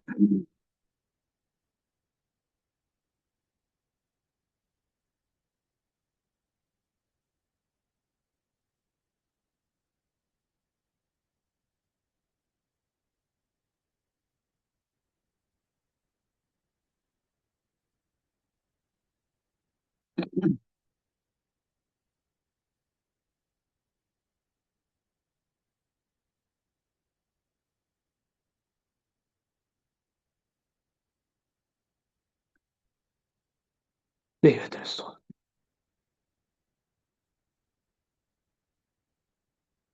ഓക്കെ, നമുക്ക് ആ റെഫറൻസ് നമുക്ക് പിന്നെ ഇടാം. അവിടെ യാക്കോബ് പറയുന്ന ഒരു കാര്യമുണ്ട്, എന്ത് ചെയ്യുക, നിങ്ങൾ വൻപ് പറഞ്ഞു ഒന്ന് പ്രശംസിക്കരുതെന്ന് യാക്കോബ് അപ്പോസ്തലൻ പറയുന്നുണ്ട്. കാരണം എന്താണ്? കർത്താവിന്റെ ഹിതത്തിന് എൻ്റെ ഒരു കാര്യം ചെയ്യാൻ ഉദ്ദേശിച്ചത് എന്താണ്? കർത്താവിന് ഇഷ്ടമുണ്ടെങ്കിൽ അത് മാത്രം സംഭവിക്കട്ടെ. ഇപ്പൊ ഞാൻ എന്തെങ്കിലും കാര്യം ചെയ്യുക എന്ന് പറഞ്ഞ പ്രശംസയിലേക്ക് പോകാതെ നമ്മൾ എന്ത് ചെയ്യാം?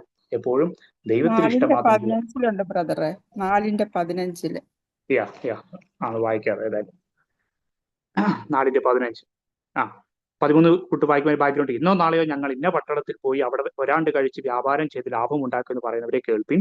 നാളത്തെ കാര്യം നിങ്ങൾ അറിയുന്നില്ലല്ലോ. നിങ്ങളുടെ ജീവൻ എങ്ങനെയുള്ളത്? അല്പനേരത്തേക്ക് കാണുന്നു, പിന്നെ മാഞ്ഞു പോകുന്നതുമായ ആവിയല്ലോ. കർത്താവിന് ഇഷ്ടമുണ്ടെങ്കിൽ ഞങ്ങൾ ജീവിച്ചിട്ട് ഇന്നും ചെയ്യുമെന്നല്ലോ പറയേണ്ടത്. നിങ്ങളോ വൻപ് പറഞ്ഞ് പ്രശംസിക്കുന്നു. ഈ വക പ്രശംസയെല്ലാം ദോഷമാകുന്നു, നന്മ ചെയ്യാൻ. അപ്പം താങ്ക് യു. അപ്പൊ ഇങ്ങനെയുള്ള കാര്യങ്ങളിൽ പ്രശംസിക്കുക, അല്ലെ? എനിക്ക് എന്തെങ്കിലും ഉള്ളതിൽ പ്രശംസിക്കുക, പിന്നെ ഞാൻ എന്തെങ്കിലും നാളെ നേടിയെടുക്കുന്നതിലും പറഞ്ഞ് പ്രശംസിക്കുക. കാരണം അകത്തോട്ടെടുത്ത ശ്വാസം പുറത്തോട്ട് വിടാൻ കഴിയാത്ത മനുഷ്യനാണ് ഇങ്ങനെയുള്ള കാര്യങ്ങൾ പറഞ്ഞ് പ്രശംസിക്കുന്നത്. ഇങ്ങനെയുള്ള ആൾക്കാർ എന്ത് ചെയ്യും? ദൈവസഭകളുടെ സ്റ്റേജുകളിൽ കയറി നിൽക്കും. ഇപ്പം പണ്ട് പറയുന്നവരെ കേട്ടിട്ടുണ്ടോ? ഇനി ഈ ഒരു വാക്യം മനസ്സിലാക്കിയിരുന്നിട്ട് യൂട്യൂബിലുള്ള 10 പ്രസംഗം കേട്ടു നോക്കിയേ, മജോറിറ്റി വൻപ് പറയുന്നതായിരിക്കും, അല്ലെ? അവരവര് ചെയ്തെടുത്ത, ദൈവത്തിന് വേണ്ടി ചെയ്തെടുത്ത കാര്യം എന്ന് വെച്ചാൽ പണ്ടാര് പറഞ്ഞ പോലെ എളിയ കർത്താവിന്റെ വലിയ ദാസൻ എന്ന് പറഞ്ഞ പോലെ കർത്താവിനെ ചെറുതാക്കിയിട്ട് കർത്താവിന്റെ വേല നിമിത്തം ഞാൻ എന്ത് ചെയ്യും? വലുതായി തീർന്ന ഒരവസ്ഥയിലേക്ക്. അപ്പം ഇതൊക്കെ വമ്പ് പറയുന്നതൊക്കെ എന്താണ്? അപ്പം അങ്ങനെയുള്ള ആൾക്കാർക്ക് കൂടുതൽ ബഹുമാനം കിട്ടുന്ന ഒരു തലത്തിലേക്ക് വരും. ശ്രദ്ധിച്ചിട്ടുണ്ടോ? അത് ഈ കാലത്തിന്റെ ഒരു പ്രത്യേകതയാണ്. ഇപ്പൊ ഒരു കറണ്ട് ഫോഴ്സ് എന്ന് പറയുന്നത്, ഇപ്പോഴുള്ള ഒരു ഹ്യൂമാനിസത്തിന്റെ ഫോഴ്സ് പറയുന്നത് നമ്മളെ ഒന്നും കുറച്ച് കാണരുതെന്നുള്ള ഇതാണ്. ദൈവവചനത്തോടും പത്യോപദേശത്തോടുള്ള പോരാട്ടം എന്താണ്? നമ്മളൊന്നും കുറച്ച് പറയേണ്ട കാര്യമൊന്നുമില്ല. നമ്മൾ ഇന്നതാണ്, അല്ലെ? നമ്മൾ ഇന്നതാണെന്ന് നമ്മളെ തന്നെ പ്രസന്റ് ചെയ്യുക.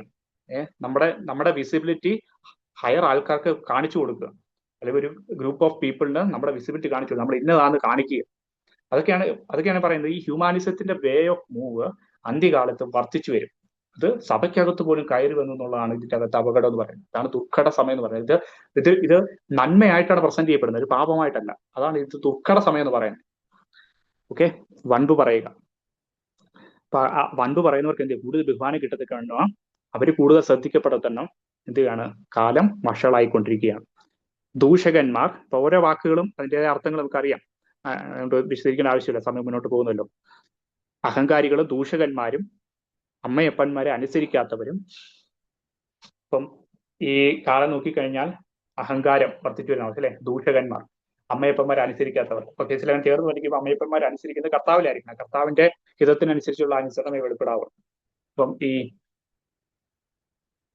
ഈ ഇന്നത്തെ ജനറേഷൻ നോക്കി, നമ്മുടെ കുഞ്ഞുങ്ങൾ നമ്മളെ അനുസരിക്കുന്ന ലെവലും നമ്മുടെ ചെറുപ്രായത്തിൽ നമ്മൾ പേരൻസിനെ അനുസരിച്ച ലെവലും ഒന്ന് ആലോചിച്ച് നോക്കി.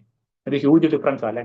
ഞങ്ങൾ 90s കിഡ്സിനെ പറ്റി ഇങ്ങനെ പറഞ്ഞു കേട്ടിട്ടുണ്ട്, അനുസരിക്കാൻ വേണ്ടി ജനിച്ചു വെച്ച തലമുറയാന്ന് പറയാണ്ട് ജനറേഷൻ. ഞങ്ങളുടെ ചെറുപ്പത്തിൽ ഞങ്ങളുടെ പേരൻസിനെ അനുസരിച്ചു, ഇപ്പം ഞങ്ങളുടെ കുഞ്ഞുങ്ങളെ അനുസരിക്കുന്നു. അതാണ് ആ കാലത്തിന്റെ മാറ്റം. അപ്പം നമ്മൾ ചെറുപ്പത്തിൽ എന്ത് ബഹുമാനത്തോടും എന്ത് ഭയഭക്തിയോടും കൂടിയാണ് നമ്മുടെ അപ്പനമ്മമാർ നമ്മളെ വളർത്തിക്കൊണ്ടുവരുന്നത്, നമ്മളെ അനുസരിച്ച് പോകുന്നത് അല്ലേ. കാരണം അവർ കാണിച്ച ലോകം നമ്മൾ കണ്ടിട്ടുള്ളത്. പക്ഷെ ഇന്നത്തെ തലമുറ എന്താണ്, നമ്മൾ കണ്ടതിനേക്കാളും ലോകം നിങ്ങൾക്ക് എന്തറിയാം എന്നുള്ള, അല്ലെങ്കിൽ ഈ നിങ്ങൾ ഏത് നൂറ്റാണ്ടിലാണ് ജീവിക്കുന്നത് പറയത്തക്കുള്ള തലമുറയുടെ മുമ്പിൽ നമ്മൾ അനുസരിച്ച് നിൽക്കുകയാണ്. കാരണം അവർ പറയുന്നത് അവരുടെ വിരൽത്തുമ്പിലാണ് ലോകം ഇല്ലേ. അപ്പം അവർക്ക് അമ്മയപ്പന്മാർ എന്ത് തോന്നുകയാണ്, ഒരു അനാവശ്യമായിട്ടുള്ള അസറ്റ് പോലെ തോന്നുകയാണ് അല്ലെ. അവരെ വെറുതെ കൺട്രോൾ ചെയ്യാൻ നിർത്തിയിരിക്കുന്ന ഒരു കാര്യം പോലെ അവർക്ക് തോന്നുക. അതാണ് അത്. അപ്പൊ ഇങ്ങനെയുള്ള പാപങ്ങള് ഒരു ലാർജ് ഫോഴ്സ് പോലെ അന്ത്യകാലത്ത് ഇത് എന്താണ്, അപ്പം ഒരു നന്മയായിട്ട് അന്ത്യകാലത്ത് ഇതൊരു നന്മയായിട്ട് ഭക്തിയുടെ വേഷത്തിൽ ഇതൊക്കെ പ്രസന്റ് ചെയ്യപ്പെടും എന്നാണ് പറയുന്നത്. സ്തോത്രം. അപ്പം നമ്മൾ ഇന്നത്തെ കുഞ്ഞുങ്ങളെ സഭയ്ക്കകത്ത് ശാസിച്ച് നിർത്താനൊക്കെ അല്ലെങ്കിൽ അവരെ ഡയറക്റ്റ് ചെയ്യാനൊക്കെ ശ്രമിക്കുമ്പോൾ അവരെന്ത് ചെയ്യുന്നത്, നമുക്കൊന്നും അറിവില്ല എന്ന തലത്തിലേക്ക് അവരെ മാറ്റിവിടുകയാണ്. ഇതൊരു ലാർജ് ഫോഴ്സ് ആയിട്ട് വരികയാണ് അന്ത്യകാലത്ത്. നന്ദി കെട്ടവരും. ഒരുപക്ഷെങ്കിൽ നമുക്കറിയാം പിന്മാറ്റത്തിന്റെ ഞാൻ മനസ്സിലാക്കുന്ന ഫസ്റ്റ് സ്റ്റെപ്പാണ് നന്ദികേടെന്ന് പറയുന്ന അവസ്ഥ. അത് റോമാലേഖനം 1-ാം അധ്യായത്തിന് അവസാനം കാണുന്നുണ്ട്. ദൈവത്തോടുള്ള നന്ദി കാണിക്കുകയോ ചെയ്യാതെ. അപ്പൊ പിന്മാറ്റത്തിലേക്ക് പോകുന്നതിന്റെ ഫസ്റ്റ് സ്റ്റെപ്പ് എന്ന് പറയുന്നത് ദൈവം എനിക്ക് എന്തു ചെയ്തു എന്നുള്ള നന്ദി അവസ്ഥയിൽ ഒരിക്കലും കാണത്തില്ല. അവർക്ക് ഒരിക്കലും ഒരു ദൈവത്തോടുള്ള നന്ദി കാണത്തില്ല. ദൈവം എനിക്ക് എന്ത് ചെയ്തു എന്നുള്ള കാര്യത്തോട് ഭൗതികമായിട്ട് ആത്മീയമായിട്ടുള്ള ഒരു നന്ദി ഇല്ലാത്തൊരു അവസ്ഥയിലേക്ക് പോകാനിടയ്ക്ക് പേരിന് നമ്മുടെ കൾച്ചർ അനുസരിച്ച് കുറെ താങ്ക് യു പറയുന്നതല്ലാതെ ഉള്ളിൽ നിന്നല്ലത് അല്ലെ. അപ്പം നന്ദി ഇല്ലാത്തവർ പറയുന്നതാണ്, അപ്പം പ്രസന്റ് ചെയ്യാൻ വേണ്ടി താങ്ക് യു പറയുന്നുണ്ട്, ഭക്തിയുടെ വേഷം ധരിക്കുന്നുണ്ട് അല്ലെ, വേഷത്തിൽ താങ്ക് യു ഉണ്ട്, പക്ഷെങ്കിൽ ആ നന്ദിയുടെ ശക്തി അകത്തില്ല അല്ലെ. അത് ദൈവത്തോടും മനുഷ്യരോടും. കർത്താവെ സ്തോത്രം എന്ന് പറയുമ്പം ആ ശക്തിയോടുള്ള സ്തോത്രം പറയാം, അല്ലെങ്കിൽ ജസ്റ്റ് കാഷ്വൽ ആയിട്ടൊരു സ്തോത്രം പറയാം. ഇനി തമ്മിൽ താങ്ക് യു പറയുമ്പോഴും ആ ഫ്രണ്ടിൽ ഭക്തിയുടെ വേഷത്തിൽ ഒരു താങ്ക് യു പറയാം, പക്ഷെ ഉള്ളില് എന്തായിരിക്കും, അഹങ്കാരവും ദൂഷണമൊക്കെ ആയിരിക്കും അകത്ത് കിടക്കുന്നത്. അപ്പൊ ഇതാണ് ഇങ്ങനെയുള്ള സ്വഭാവങ്ങളുടെ പ്രത്യേകത പറയുന്നത്. ഇതിനൊക്കെ ഒരു വേഷമുണ്ട്, ഭക്തിയുടേതായിട്ടുള്ള വേഷം ഇങ്ങനെയുള്ള സ്വഭാവങ്ങൾക്കുണ്ട്. പക്ഷെ ഉള്ളുകൊണ്ട് എന്ത് ചെയ്യാം, അതിന്റെ ശക്തിയെ തിരിക്കാൻ സാധിക്കും. സ്തോത്രം. അപ്പം മറ്റുള്ള കാര്യങ്ങൾ വിശദീകരിക്കേണ്ട ആവശ്യമില്ലെന്ന് എനിക്ക് തോന്നുന്നു. അശുദ്ധര്, വാത്സല്യം ഇല്ലാത്തവര്, ഇണങ്ങാത്തവര്, ഏഷണിക്കാർ, അജിതേന്ദ്രിയന്മാർ, അങ്ങനെ കാര്യങ്ങളൊക്കെ ശ്രദ്ധിക്കേണ്ടതാണ്. ജിതേന്ദ്രിയത്തിന്മേലുള്ള ജയം ഇല്ലാത്ത അവസ്ഥ ഒക്കെ അത് ഇന്ന് ദൈവസഭയിൽ അത് ശുശ്രൂഷകന്മാർ പോലും ചെയ്താൽ പോലും അത് എന്താണ്, ഇങ്ങനെയുള്ള കാര്യങ്ങൾ ദൈവസഭയിലെ ലീഡേഴ്സിൽ വന്നാൽ പോലും അതൊക്കെ ഓക്കെ ആണെന്ന് ചിന്തിക്കുന്ന തരത്തിലേക്ക് കാലം പോയി കഴിഞ്ഞു. അതൊക്കെ സാധാരണ ബലഹീനത പോലെ അതൊക്കെ ഓക്കെ, മനുഷ്യനല്ലേ എന്നൊക്കെ പറഞ്ഞ് അങ്ങനെയുള്ള എന്ന് വെച്ചാൽ പാപത്തെ പാപമായിട്ട് തന്നെ സ്ക്രിപ്റ്റ് വളരെ സീരിയസ് ആയിട്ടാണ് വിളിക്കുന്നത്. പക്ഷെ ഇതെല്ലാം ഭക്തിയുടെ വേഷത്തിൽ വന്നു കഴിയുമ്പോഴത്തേന് ഇതൊക്കെ ഓക്കെ ആണെന്ന് തോന്നുന്നു. ഓക്കെ, അപ്പൊ ഇപ്പോഴും ഭക്തിയുടെ വേഷത്തെ പറ്റി തിരിച്ചറിയാനുള്ള വിവേചനം ദൈവത്തിന്റെ ആത്മാവ് നമ്മളെ തിരുമാറാകട്ടെ. ആ വേഷത്തിനകത്ത് ട്രാപ്പുകളുണ്ട്, അത് വലിയ ചതിക്കുഴികളാണ്. ഉഗ്രന്മാരും സൽഗുണദേശികളും ദ്രോഹികളും ധാർഷ്ടിക്കാരും നിഗളികളുമായി എന്ത് ചെയ്യാണ്, ദൈവപ്രിയമില്ല. ഇതൊന്നും സംഭവിക്കുന്ന എന്തിൽ നിന്നാണ്, ദൈവത്തോടുള്ള നന്ദിയും ദൈവത്തോടുള്ള പ്രിയത്തിൽ നിന്ന് വിട്ടു കഴിയുമ്പം മനുഷ്യന്റെ സ്വഭാവത്തിനും മനുഷ്യന്റെ കംഫോർട്ടിനും മനുഷ്യന്റെ എൻജോയ്മെന്റിനും, ഈ കാലത്തിന്റെ സ്വഭാവം അതാണല്ലോ, ആ മനുഷ്യന്റെ എൻജോയ്മെന്റ്, എനിക്ക് എന്ത് കംഫോർട്ട് കിട്ടുമെന്നാണ് നോക്കുന്നത്, മറ്റൊരു വ്യക്തിയെ സ്നേഹിക്കാനുള്ള വഴിയല്ല നോക്കുന്നത്. അവരവരുടെ കംഫോർട്ടിൽ എന്ത് ചെയ്യാണ്, ഭോഗപ്രിയരായിട്ട് മാറുക. എൻജോയ്മെന്റിന്റെ കാലത്തിലേക്ക് വന്നു കഴിയുമ്പം എനിക്ക് എൻജോയ്മെന്റ് മതി എന്നുള്ള ചിന്തയിലേക്ക് വന്നു കഴിയുമ്പോൾ മറ്റെല്ലാ ആത്മീയ ഫലങ്ങളെ എനിക്ക് പുറകിൽ എറിയേണ്ടി വരും. ക്ഷമിക്കേണ്ട സ്വഭാവം, സ്നേഹിക്കേണ്ട സ്വഭാവം, അല്ലെങ്കിൽ ഇതെല്ലാം എന്തൊക്കെ ആത്മീയമായിട്ടുള്ള ഫലങ്ങളുണ്ടോ അതിനെല്ലാം പുറകിൽ എറിഞ്ഞാൽ മാത്രമേ എനിക്ക് കഴിയത്തുള്ളൂ, ഭോഗപ്രിയരായിരിക്കാൻ കഴിയത്തുള്ളൂ. എനിക്ക് എൻജോയ്മെന്റ് കാലമാണ് കൂടുതൽ ഇഷ്ടമെങ്കിൽ ഞാൻ പല ആത്മീയ കാര്യങ്ങളെ ഞാൻ പുറകിൽ എറിഞ്ഞു കളയും. അതാണ് ഭോഗപ്രിയ, വേൾഡ്ലി കൾച്ചറിനോടുള്ള ഭോഗപ്രിയം. അപ്പൊ ഇതൊക്കെ എന്തിനാണ് നമ്മൾ പഠിക്കുന്നത്, ഈ ഭോഗപ്രിയം സഭയ്ക്കകത്ത് വരും. അതുകൊണ്ടാണ് നമ്മൾ ഇത് പഠിക്കുന്നത്, അല്ലെ? ഇന്ന് ചർച്ചയിൽ പോകുമ്പോൾ ഇന്ന് എനിക്കൊന്നും തോന്നിയില്ല, ഒരു എൻജോയ്മെന്റ് ഫീൽ ചെയ്തു. എന്താണ് ആ ഭോഗപ്രിയ കിടക്കുന്നത്, അല്ലെ? ഇന്നത്തെ ആരാധന എനിക്കൊരു ഫീൽ തോന്നിയില്ല. അപ്പം ആരാധന പോലെ എന്ത് ചെയ്യാണ്, ഒരു എൻജോയ്മെന്റ് ഫീൽ കിട്ടിയില്ലെങ്കിൽ ഒന്നും തോന്നുന്നില്ല. അവർക്ക് ദൈവത്തോടല്ല പ്രിയം, കേൾക്കുന്ന മ്യൂസിക്കിനോടാ പ്രിയം, അല്ലെ? അവിടെ പ്രസന്റ് ചെയ്യപ്പെടുന്ന സ്റ്റേജിനോടാണ് പ്രിയം, അവിടെ പ്രസന്റ് ചെയ്യപ്പെടുന്ന ഇമോഷണൽ എക്സ്റ്റസി എപ്രകാരം അവതരിപ്പിക്കപ്പെടുന്ന അതിനോടാണ് പ്രിയം. അപ്പം അങ്ങനെയുള്ള കാര്യത്തോട് പ്രിയം വന്നിട്ട് എന്ത് ചെയ്യാണ്, ദൈവത്തോട് പ്രിയം നഷ്ടപ്പെടുക. ദൈവത്തോട് പ്രിയമുള്ളവന് ഏറ്റവും ശാന്തമായ പാട്ട് പാടിയും സന്തോഷിക്കാം, ആത്മാവിൽ സന്തോഷിക്കാം.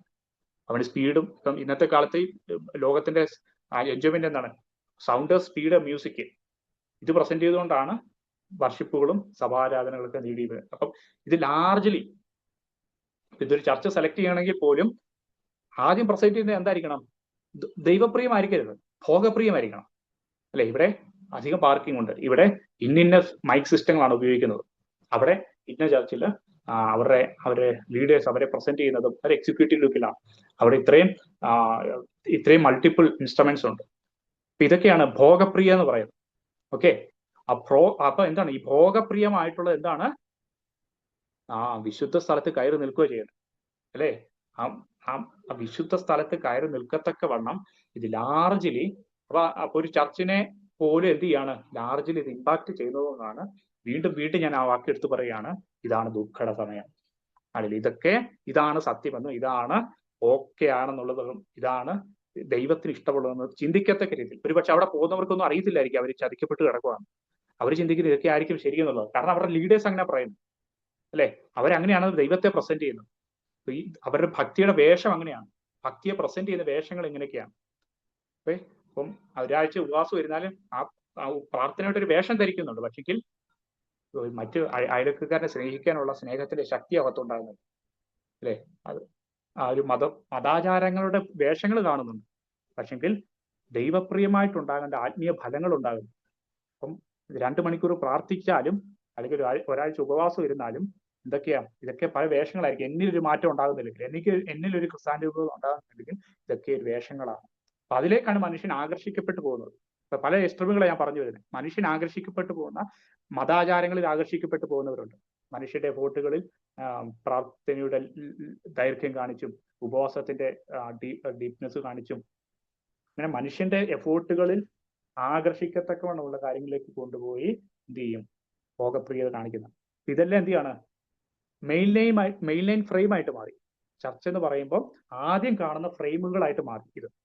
ഓക്കെ, അതാണിത് ദുർഘട സമയം എന്ന് പറയുന്നത്. ദൈവപ്രിയമില്ലാതെ ഭോഗപ്രിയരായി ഭക്തിയുടെ വേഷം ധരിച്ച് അതിന്റെ ശക്തി ത്യജിക്കുന്നവരുമായിരിക്കും. അങ്ങനെയുള്ളവരെ വിട്ടൊഴിയുക. Very serious. അങ്ങനെയുള്ളവരെ വിട്ടൊഴിയുക. നോക്കിയേ, ഇതൊക്കെ എന്താണ്? വിട്ടൊഴിയേണ്ട തരത്തിലുള്ള വിവേചനം എന്താണ്? ഇവരുടെ അകത്ത് ദൈവപ്രിയമാണോ ഭോഗപ്രിയമാണോ ഉള്ളത്? ഇത് ശക്തിയുള്ള ഭക്തിയാണോ അതോ കുഴി നിറഞ്ഞ അപകടം നിറഞ്ഞ ഭക്തിയാണോ എന്നത് ഡിവിഡൻസ് നമ്മൾ കാണിക്കും. ഇങ്ങനെയുള്ള വ്യക്തികളെ അവരിൽ ആ തീയിൽ നിന്ന് വലിച്ചെടുക്കാനുള്ള കോളിംഗ് നമുക്കുണ്ട്. അതോടൊപ്പം തന്നെ പറയുന്നുണ്ട് എന്താണ്, ഈ ഫോഴ്സ് 1-2 പ്രാവശ്യം ബുദ്ധി ഉപദേശിച്ചിട്ട് ഇവർ നന്നാകുന്നില്ലെങ്കിൽ അവരെ വിട്ടുകളയുക. അത് മറ്റു വാക്യത്തിൽ അങ്ങനെ തന്നെ പറയുന്നു. 1-2 പ്രാവശ്യം സൗമ്യതയോടെ ബുദ്ധി ഉപദേശിക്കുക, നീയും പരീക്ഷയിൽ അകപ്പെടാതെ സൂക്ഷിക്കുക, എന്നിട്ട് എന്ത് ചെയ്യുക, അവരെ വിട്ടൊഴിയുക. കാരണം അവരുടെ ലാർജ് ഫോഴ്സിലുള്ള മൂവ്മെന്റ് ഒരുപക്ഷെ ഒരിക്കലും വിടുവിക്കപ്പെടാൻ കഴിയാത്തുള്ള തരത്തിലേക്ക് അവർ പോവുകയാണ് ചെയ്യുന്നത്. അപ്പൊ നമ്മളെയും എന്ത് ചെയ്യാം, അവരുടെ ചിന്താഗതികൾ ഇമ്പാക്ട് ചെയ്യാനുള്ള സാധ്യത ഉള്ളതുകൊണ്ട് വിട്ട് ഒഴിയുക. ഓക്കെ, ഇനി മറ്റൊരു കൂട്ടരെ പറ്റി 3:6 വീടുകളിൽ നുഴഞ്ഞു കടക്കുകയും പാപങ്ങളെ ചുമന്നുകൊണ്ട് നാനാ മോഹങ്ങൾക്കും അധീനരായി എപ്പോഴും പഠിച്ചിട്ട് ഒരിക്കലും സത്യത്തിന്റെ പരിജ്ഞാനം പ്രാപിപ്പാൻ കഴിയാത്ത സ്ത്രീകളെ സ്വാധീനമാക്കുന്നവർ ഈ കൂട്ടത്തിലുള്ളവരാകുന്നു. അപ്പൊ ഈ കൂട്ടരുടെ മറ്റൊരു സ്വഭാവമാണ് they will target weak ladies. എന്ന് വെച്ചാൽ പലപ്പോഴും സത്യം പഠിച്ചിട്ടും പരിജ്ഞാനം പ്രാപിക്കാൻ കഴിയാത്ത സഹോദരിമാർ. അത് നിങ്ങളെ കുറിച്ചല്ല, ഓക്കെ, ഇതും മാക്സിമം സഹോദരിമാരൊക്കെയാണ് കൂടുന്നത്. എന്നാൽ ഇങ്ങനെയുള്ള ആൾക്കാർ, ഇത് മെയിൻ ചർച്ചിന്റെ സ്വഭാവമായിട്ട് കീപ്പ് ചെയ്യുന്ന ആൾക്കാരുടെ ടാർഗറ്റ് എന്ന് പറയുന്നത് ഇവരുടെ ശുശ്രൂഷകളെ ജയിപ്പിക്കാൻ എന്ത് ചെയ്യണം, വീക്കായിട്ടുള്ള സ്ത്രീകളെ ഇവര് ഉപയോഗിക്കാനിടയത്തിൽ. അപ്പൊ എന്ത് ചെയ്യും, അവരുടെ ലക്ഷ്യം സാധിച്ചെടുക്കാനിടയത്തിൽ. ഞാൻ പോലും ശരിക്കും കണ്ടിട്ട് ഇപ്പം ഈ പേര് പറഞ്ഞു ഉള്ള പ്രവാചകന്മാരും ഈ വിഷയങ്ങളെ നടുവിൽ ഇറങ്ങി വരുന്ന പ്രവാചകന്മാരും അങ്ങനെയുള്ള ദൈവത്തെ പ്രസന്റ് ചെയ്ത പ്രവാചകന്മാരുടെ ഏറ്റവും വലിയ ശക്തി എന്ന് പറയുന്നത് സഭയ്ക്കകത്ത് കൂടിയിരിക്കുന്ന സഹോദരിമാർ. അപ്പൊ അങ്ങനെയുള്ള മീറ്റിംഗുകൾ നോക്കിയാൽ കാണാം സഹോദരിമാരായിരിക്കും കൂടുതലിരിക്കുന്നത്. കാരണം അവർക്കാണ് ഇങ്ങനെയുള്ള കാര്യങ്ങളെ കുറിച്ചുള്ള പറയുന്നത്. അവർക്ക് എത്ര പത്യോപദേശം കിട്ടിയെന്ന് പറഞ്ഞാലും ഈ സത്യത്തിന്റെ പരിജ്ഞാനത്തിലേക്ക് വരത്തില്ല. പത്യോപദേശം കേൾക്കുമ്പോഴും ആമയും പറയും, മറ്റിടത്തും പോയി ആമയും പറയും. എന്നിട്ട് അവരുടെ അകത്തുള്ള കാര്യങ്ങൾ മുഴുവൻ എന്താണ്? ഒരിക്കലും പഠിക്കാൻ കഴിയാത്തതായിട്ടുള്ള ഈ പത്യോപദേശം വിട്ടിട്ട് എന്ത് ചെയ്യും? ഈ കാര്യങ്ങളുടെ പുറകെ പോകുവാനിടയെത്തി. അപ്പം ഇങ്ങനെയുള്ളത് കൊണ്ട് ഈ ഉപദേശം ഇങ്ങനെയുള്ള ആൾക്കാർക്ക് വളരാൻ പറ്റും. ഇപ്പൊ ആ ചർച്ച് ഹാളിൽ ഇപ്പൊ ഞാൻ തന്നെ ഇരുന്നിട്ടുള്ള കൂട്ടായ്മകൾ ഞാൻ ശ്രദ്ധിച്ചിട്ടുണ്ട്. ഇപ്പം എന്താ പറയാ, ഒരു പേര് പറഞ്ഞു, ജോൺ എന്നൊരു പേര് പറഞ്ഞു, അങ്ങനെ ഒരു പേര് എന്നെ കാണിക്കുന്നു. അപ്പൊ അവിടെ ആരും അങ്ങനെ കാണത്തില്ലെങ്കിൽ പോലും ഏതെങ്കിലും ഒരു അമ്മച്ചി എഴുന്നേക്കും, എന്റെ ഇന്നാര് ജോൺ ആയിട്ടുള്ള. അപ്പൊ ഞാൻ നേരിട്ട് കണ്ടിട്ടുണ്ട് ഞാൻ എന്റെ നാട്ടിലെ മാതൃസഭയിൽ. അപ്പൊ ഇങ്ങനെയുള്ള ആൾക്കാർ ഉള്ളത് കൊണ്ട് ഇവർക്ക് വളരെ സക്സസ് ആയിട്ട് ജീവിക്കാൻ പറ്റും, അല്ലേ? അപ്പം ഈ സഹോദരിമാർ എന്ത് ചെയ്യും? ഇങ്ങനെയുള്ള വീക്ക്നെസ് ആയിട്ടുള്ള സഹോദരിമാർ എന്ത് ചെയ്യും? അതിനെ കീറി പിടിക്കും. അപ്പം ഇത് ചെയ്യാണ്, കാരണം അവർക്ക് എത്ര 10 വർഷം കേട്ടാലും ഒരിക്കലും പഠിക്കാൻ കഴിയത്തില്ല. അപ്പൊ അങ്ങനെയുള്ളവരെ ടാർഗറ്റ് ചെയ്യും എന്നുള്ളതാണ് ഈ കൂട്ടരുടെ ഒരു സ്വഭാവം. അങ്ങനെയുള്ളവരെ ടാർഗറ്റ് ചെയ്ത് കഴിഞ്ഞാൽ എന്ത് ചെയ്യാൻ കഴിയും? ഈ ഒത്തിരി വറീനസോടെ ജീവിക്കുന്ന സഹോദരിമാരെ, എന്റെ മക്കളുടെ ഭാവി എന്താകും എന്ന് ചിന്തിക്കുന്ന സഹോദരിമാരെ കൂടുതൽ സഹോദരിമാരാണ് ചിന്തിക്കുക. അങ്ങനെയുള്ള ആൾക്കാർ ഇവർ പെട്ടെന്ന് ടാർഗറ്റ് ചെയ്യും. ഈ ഒരു സ്ഥലത്ത് ഒരു പ്രവാചകൻ, ഇങ്ങനെ ഒരു കള്ളപ്രവാചകൻ വന്നിട്ട് ചെയ്യും, അവിടെയുള്ള സഹോദരിമാരെ, ഇങ്ങനെയുള്ള സ്വഭാവമുള്ള സഹോദരിമാരെ ടാർഗറ്റ് ചെയ്യും. അപ്പൊ അവർക്ക് ഇവരെ സ്വാധീനം ചെയ്യാൻ കഴിയും. ഇവരെ സ്വാധീനം ചെയ്തിട്ട് അവരെ എന്ത് ചെയ്യും? ഒരു ഡോറാക്കി മാറ്റിയിട്ട് സഭയ്ക്കകത്ത് തള്ളിക്കയറുവാനിടയെത്തി. പിന്നെ അതേ പ്രവാചകനെ അടുത്ത പ്രാവശ്യവും ഏഴ് ദിവസം വിളിക്കാൻ വേണ്ടി ഈ സഹോദരിയുടെ സ്വാധീനം ആ സഭയ്ക്കകത്തുണ്ടാകാം. ഓക്കെ, ഇങ്ങനെയുള്ളവരെ, കാരണം ഇത് വളരെ ലൈവായിട്ട് ഞാൻ എന്റെ മാതൃസഭയിലേക്ക്, നാട്ടിലെ മാതൃസഭയിൽ നേരിട്ട് കണ്ടിട്ടുള്ളത് കൊണ്ടാണ് ഞാൻ പറയുന്നത്. അപ്പം പണ്ട് കാലത്തൊക്കെ ഇങ്ങനെയുള്ളവരെ അകറ്റി നിർത്തിയ സഭ എന്ത് ചെയ്യാണ്? ഈ ആൾക്കാർ എന്ത് ചെയ്യണം? ഇങ്ങനെയുള്ള സഹോദരിമാരെ സ്വാധീനമാക്കി അതൊരു ഡോറാക്കി വെച്ചിട്ട് എന്ത് ചെയ്യാണ്? അകത്തേക്ക് ഇടിച്ചു കയറുകയാണ് ചെയ്യുന്നത്. അപ്പം മതിൽക്കെട്ടിന്റെ അകത്ത് എന്തെങ്കിലുമൊക്കെ ലീക്കേജ് ഉണ്ടായാൽ എന്ത് ചെയ്യും? വെളിയിലുള്ള വെള്ളം, അല്ലെ ഒരു ഷിപ്പിന്റെ അകത്ത് എന്തെങ്കിലും ഒരു ഹോൾ ഉണ്ടായാൽ വെളിയിലുള്ള വെള്ളം അകത്തേക്ക് ഇടിച്ചു കയറുന്ന പോലെ ഇങ്ങനെയുള്ള സ്വാധീനം ഉണ്ടാക്കുന്ന ഡോറുകളാണ് ഈ പരിജ്ഞാനം പ്രാപിക്കാത്ത സ്ത്രീകളെന്ന് പറയുന്നുണ്ട്. അപ്പം അവരെയും ശ്രദ്ധിക്കുക. അപ്പൊ ഇവരുടെ മറ്റൊരു സ്വഭാവമാണ് ഇവരെ കാണിക്കുന്നത്. സ്തോത്രം. എന്തായാലും നമ്മൾക്ക് ദൈവസഭയിൽ അനുഗ്രഹിക്കപ്പെട്ട സഹോദരിമാരൊക്കെ ദൈവം തന്നതിനെ സ്തോത്രം. വളരെ ഫോർവേഡ് ആയിട്ട് ഞാൻ ഈ സഭയിലാണ് സഹോദരിമാരും ഈ ഉപദേശത്തിൽ ലെവല് മനസ്സിലാക്കുന്ന ഒരു പ്രത്യേകം കാണുന്നത്. സ്തോത്രം. വളരെ ഫോർവേഡ് ആയിട്ട് വളരെ ഫാസ്റ്റ് ആയിട്ട് പത്യോപദേശത്തിൽ പരിജ്ഞാനം പ്രാപിക്കുവാൻ നിങ്ങൾക്ക് ദൈവകൃപ തന്നില്ല. ഞാൻ അതിനെ ഓർത്ത് ദൈവത്തിന് സ്തോത്രം ചെയ്യാം. സ്തോത്രം. എന്നേസും എംബ്രേസും മോശയോട് എതിർത്തു നിന്നതുപോലെ ഇവരും സത്യത്തോട് മറച്ചു നിൽക്കുന്നു. എന്നേസ് എംബ്രേസ് രണ്ട് വ്യക്തികളെ കാണിക്കുന്നുണ്ട്. ഇവര് ബൈബിളില് ഈ ഭാഗത്തല്ലാതെ മറ്റൊരിടത്ത് കാണുന്നില്ല. പഴയ നിയമത്തിലും ഇവരുടെ പേര് എടുത്തു പറഞ്ഞിട്ടുള്ള ഒരു കാര്യം കാണുന്നില്ല. അപ്പൊ ഏത് സാഹചര്യത്തിലാണ്? എന്നാൽ യഹൂദന്മാരായതുകൊണ്ട് മറ്റു പല സ്ക്രിപ്ചർ, പല എഴുത്തുകൾ അവരുടെ കയ്യിൽ ഉണ്ടായിരുന്നത് കൊണ്ട് മറ്റേതെങ്കിലും ഭാഗത്ത് എഴുതപ്പെട്ടിട്ടുള്ളതായിരിക്കാം. അതുകൊണ്ടായിരിക്കാം തീമോഥെയോസിന് ഇവരെ പറ്റി അറിയാം എന്നുള്ളത് കൊണ്ടായിരിക്കാം അങ്ങനെ ഒരു പേരെടുത്ത് പറഞ്ഞത്. എന്നാൽ നമുക്ക് ലഭിക്കപ്പെട്ട പഴയ നിയമ പുസ്തകങ്ങളിൽ ഈ പേരുകൾ എടുത്തു കിടന്നത്. അപ്പൊ എന്നാൽ പേരുകൾ വിടുക. അവരുടെ സ്വഭാവം എന്താണ്? അവർ മോശയോട് എതിർത്തു നിന്നു. അത് ചിലപ്പോൾ ഇസ്രായേൽ മക്കളുടെ കൂട്ടത്തിലുള്ള വ്യക്തിയാണ്, അതോ ഇനി കൊട്ടാരത്തിലുണ്ടായിരുന്ന മന്ത്രവാദി ഇസ്രായേൽ ജനത്തെ വിടുവിക്കാൻ ഇറങ്ങി വരുന്ന സമയത്ത് ആ മന്ത്രവാദികളുടെ കൂട്ടത്തിലുള്ളവരാണ് എന്നൊക്കെ സംശയിക്കുന്ന വേദപണ്ഡിതന്മാരുണ്ട്. അത് വിട്ടേക്കുക, പേരുകൾ വിട്ടേക്കുക. ഇവരെ സത്യത്തോട് എതിർത്ത് നിൽക്കുമെന്നുള്ള സ്വഭാവം. ഇവരും എന്ത് ചെയ്യാണ്? എപ്പോഴും സത്യത്തോട് മറുത്തു നിൽക്കും. സത്യം കേൾക്കാൻ ജനത്തെ അനുവദിക്കുകയുമില്ല. എന്ത് ചെയ്യാണ്? ആ സത്യത്തെ ഇവര് എതിർത്ത് നിൽക്കുന്ന, മറുത്തു നിൽക്കുന്ന സ്വഭാവം അവരുടെ അകത്തുണ്ടാകും. ഓക്കെ, ദുർബുദ്ധികളും വിശ്വാസം സംബന്ധിച്ച് കൊള്ളരുതാത്തൊരു പറ്റേ ഉണ്ടാവും. അപ്പം നമ്മുടെ അൾട്ടിമേറ്റ് ലക്ഷ്യം എന്താണ്? വിശ്വാസം എന്ന ദൈവവ്യവസ്ഥയിൽ വളരാനുള്ള കാര്യങ്ങളാണ് നമ്മൾ കേൾക്കേണ്ടത്. വിശ്വാസത്തിന് കൊള്ളാകുന്നവരായിട്ടാണ് മാറേണ്ടത്. വിശ്വാസത്തിൽ ആരോഗ്യമുള്ളവരായിട്ടാണ് നമ്മൾ തീരേണ്ടത്. പക്ഷെങ്കിൽ ഇവർ സത്യത്തെ എതിർത്ത് നിൽക്കുന്നത് കൊണ്ട് വിശ്വാസം എന്ന ദൈവവ്യവസ്ഥയ്ക്ക് വിപരീതമായിട്ടാണ് ഇവരുടെ മൂവ്മെന്റ്, അല്ലെ? മനുഷ്യന്റെ സാമ്രാജ്യത്തിന്റെ വളർച്ചകളാണ്, മനുഷ്യന്റെ സുഖങ്ങൾക്കനുസരിച്ച വളർച്ചകളാണ്. വിശ്വാസം എന്നാണ് ചെയ്യുന്നത്? ക്രിസ്തുവിനെ എന്നിൽ വളരുമാറാക്കുന്ന സ്വഭാവമാണ് വിശ്വാസം എന്ന് ചെയ്യുന്നത്. പക്ഷെ ഒരിക്കലും ക്രിസ്തുവിനെ വളരുന്ന ഒരു സ്വഭാവത്തിലേക്ക് എന്നെ കൊണ്ടുപോകാതെ അതിനെ മറിച്ചിട്ടിട്ട് എന്ത് ചെയ്യാണ്? ദുർബുദ്ധികളും ഇങ്ങനെ പല കപടതകളും കാണിച്ചു. ഇവർക്ക് ഭയങ്കര ഐഡിയാസ് ആയിരിക്കും അല്ലെ, എങ്ങനെയും ഇതിന്റെ അകത്ത് ഇത് കയറ്റാനുള്ള ഐഡിയാസ് വഴി എന്ത് ചെയ്യും, ആ ദുർബുദ്ധികളെ പറ്റി വ്യാഖ്യാനിക്കാൻ നമുക്ക് കാലം നോക്കി വ്യാഖ്യാനിക്കുക എന്നുള്ളതല്ലാതെ അതിന്റെ അകത്ത് ഒത്തിരി അർത്ഥങ്ങൾ പറയാൻ നമുക്ക് കഴിയുന്നില്ല. കാലം നോക്കി വ്യാഖ്യാനിക്കുക ഇവർ അപ്പൊ ദുർബുദ്ധി എങ്ങനെയൊക്കെയാണ് ഇത് വർക്ക് ചെയ്യുന്നത് അല്ലെ.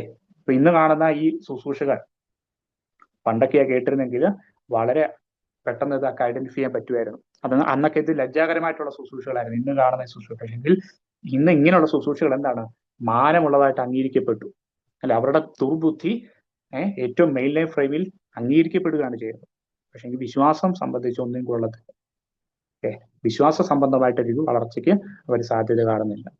അവർ അധികം വളരുകയില്ല. Praise Lord. അപ്പം ഇവർക്ക് ഒരു അവസാനം വരുത്തുന്ന കാലമുണ്ട്. അവരധികം വളരുകയില്ല. അപ്പൊ എന്ത് ചെയ്യും, മേൽപ്പറഞ്ഞവരുടെ ബുദ്ധികേട് എല്ലാവർക്കും വെളിപ്പെട്ട പോലെ ഇവരുടെ ബുദ്ധികേടും വെളിപ്പെടും. അപ്പം നമുക്കിത് വെളിപ്പെട്ട് നിൽക്കുകയാണ് ഇവരുടെ ബുദ്ധികേട് എന്ന് വെച്ച പോലെ ഇവരുടെ ബുദ്ധികേട് ഒരിക്കൽ ദൈവം റിവീൽ ചെയ്യുന്ന സമയമുണ്ട്. ഇന്ന് നമ്മൾ കാണുന്നുണ്ടല്ലേ, ഇങ്ങനെയുള്ള കാര്യങ്ങൾ ചെയ്ത് ശുശ്രൂഷിച്ച് വന്നവരെ ഏതെങ്കിലും ഒരു വിഷയത്തിൽ അവരുടെ ബുദ്ധികേട് വെളിപ്പെടുത്തുന്ന രീതിയിൽ അതിൻ്റെ ഒരു ന്യായവിധി ഉണ്ടാകും. ഓക്കെ, അവർക്ക് എല്ലാവർക്കും വെളിപ്പെട്ട പോലെ ഇവരുടെ ബുദ്ധികേട് എല്ലാവർക്കും വെളിവാകുന്ന രീതിയിൽ ബുദ്ധികേട് വെളിപ്പെടും. എന്നിട്ടും അതിന്റെ പുറകെ പോകുന്നവരുമുണ്ട്. അവരെ ഓർത്ത് എന്ത് പറയാനാ അല്ലെ, എല്ലാവർക്കും ഇവരുടെ ബുദ്ധികേട് വെളിപ്പെടുന്ന രീതിയിൽ, പത്രത്തിൽ വെളിപ്പെടുന്ന രീതിയിൽ അല്ലെ, സോഷ്യൽ മീഡിയ വെളിപ്പെടുന്ന രീതിയിൽ ഈ ശുശ്രൂഷകളൊക്കെ എന്ത് ചെയ്യണം, ഇങ്ങനെയുള്ള കാര്യങ്ങൾ, ഈ ഒരു സ്വഭാവക്കാരുടെ മൂവ്മെന്റുകൾ, ഈ ഒരു സ്വഭാവം എന്ത് ചെയ്യും, ഇവരുടെ ബുദ്ധികേട് വെളിപ്പെടും. സഭ അത് തിരിച്ചറിഞ്ഞിരിക്കുക, ശുശ്രൂഷകന്മാരത് തിരിച്ചറിഞ്ഞിരിക്കുക.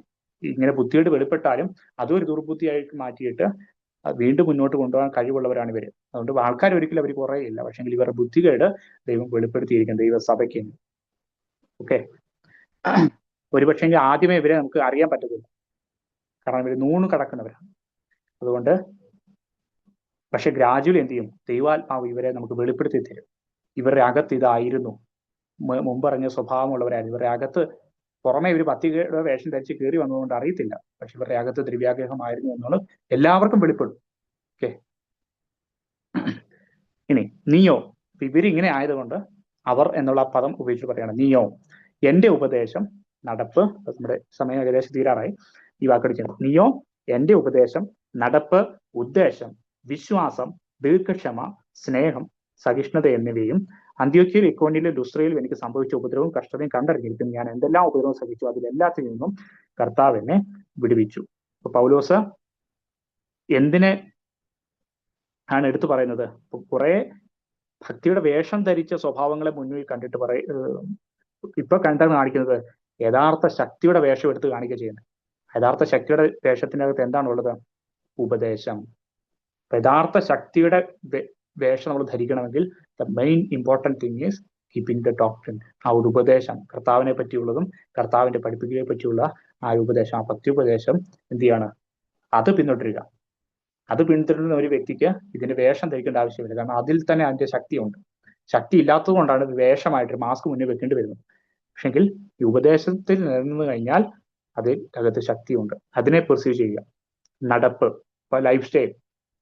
ഉപദേശം മാത്രം ഒരു പറഞ്ഞു പോകുന്ന ഒരു കൂട്ടമായിട്ടല്ല, അതെന്റെ ജീവിതത്തിൽ നടപ്പിനെ അത് ഇമ്പാക്ട് ചെയ്യണം അല്ലെ. ആ മുട്ടോളമല്ല അരയോളമല്ല നീന്തിട്ടല്ലാതെ നടപ്പാൻ കഴിയാത്ത പോലെ ആത്മാവ് നയിക്കുന്ന ഉപദേശങ്ങൾ എന്ത് ചെയ്യാണ്, എന്റെ നടപ്പിനെ സ്വാധീനിക്കുന്ന രീതിയിൽ, ആത്മാവിന്റെ ഇഷ്ടത്തിനനുസരിച്ചുള്ള നടപ്പിനെ സ്വാധീനിക്കുന്ന രീതിയിൽ. അപ്പൊ പൗലോസിന് ഇത് സംഭവിച്ചു അല്ലെ.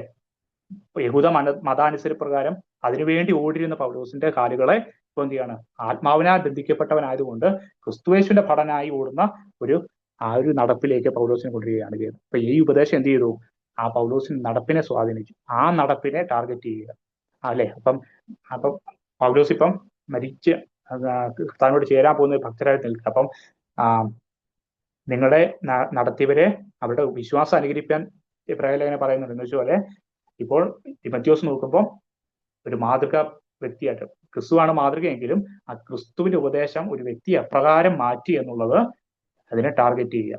നിങ്ങൾ എന്നെ അനുകരിക്കാൻ പറയുന്നത് എന്താണ്? ഞാൻ എങ്ങനെ ക്രിസ്തുവിനെ പിൻഗമിക്കുന്നു അതുപോലെ നിങ്ങൾ പിൻഗമിക്കുക പറയാം. അപ്പം എന്റെ ഉപദേശം എന്താണ്, ഞാൻ ആരെയാണ് ഫോക്കസ് ചെയ്യുന്നത്, ഞാൻ എന്താണ് ഫോക്കസ് ചെയ്തത്, അതെന്റെ നടപ്പിനെ ബാധിച്ചതുപോലെ നിങ്ങളും എന്ത് ചെയ്യാണ്, നിങ്ങളും ആ ഒരു ഉപദേശത്തെ ഫോക്കസ് ചെയ്യാൻ നിങ്ങളുടെ ഈ നടപ്പിനെയും ഇത് ഇമ്പാക്ട് ചെയ്യുന്നതിനിടയിൽ തരും. എന്റെ ഉദ്ദേശം വളരെ ഇമ്പോർട്ടൻ്റ് ആണ്. എന്ത് ഇന്റൻഷനോടുകൂടിയാണ് ഞാൻ ഓടിയത്?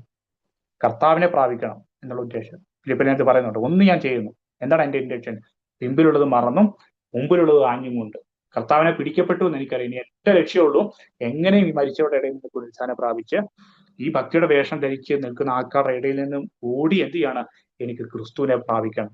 ഇതാണ് ഒരു ഭക്തന്റെ ഉദ്ദേശം എന്ന് പറയുന്നത്. 1 തിമോഥെയോസ് ലേഖനത്തിൽ ഈ ഉദ്ദേശം ഇല്ലാത്ത അനേക വ്യക്തികളെ പറ്റി പറയുന്നുണ്ട്. അവരുടെ വിശ്വാസക്കപ്പൽ തകർന്നുപോയി. ഓക്കെ, ഇപ്പം ഏകദേശം ഇന്നത്തെ ഉദ്ദേശം വിശ്വാസം, ദീർഘക്ഷമ, സ്നേഹം, സഹിഷ്ണുത, ഇതെല്ലാം ആത്മാവിൽ നിന്ന് ലഭിക്കുന്ന ഫലങ്ങളാണ്.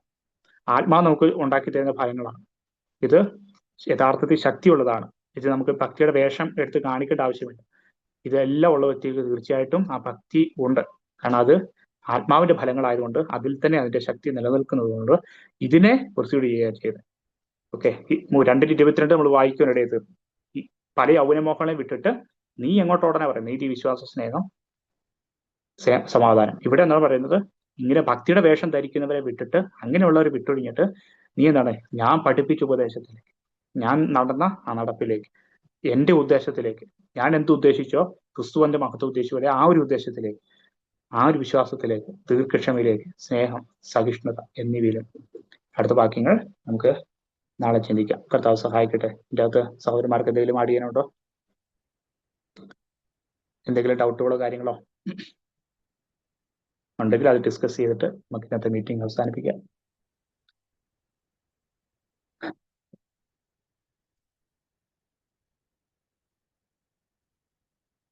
ഞാൻ ആക്ച്വലി എപ്പോഴും തുടങ്ങുന്നത് ഒരു അധ്യായം ഫുള്ള് തീർക്കാൻ വേണ്ടി തന്നെയാണ്.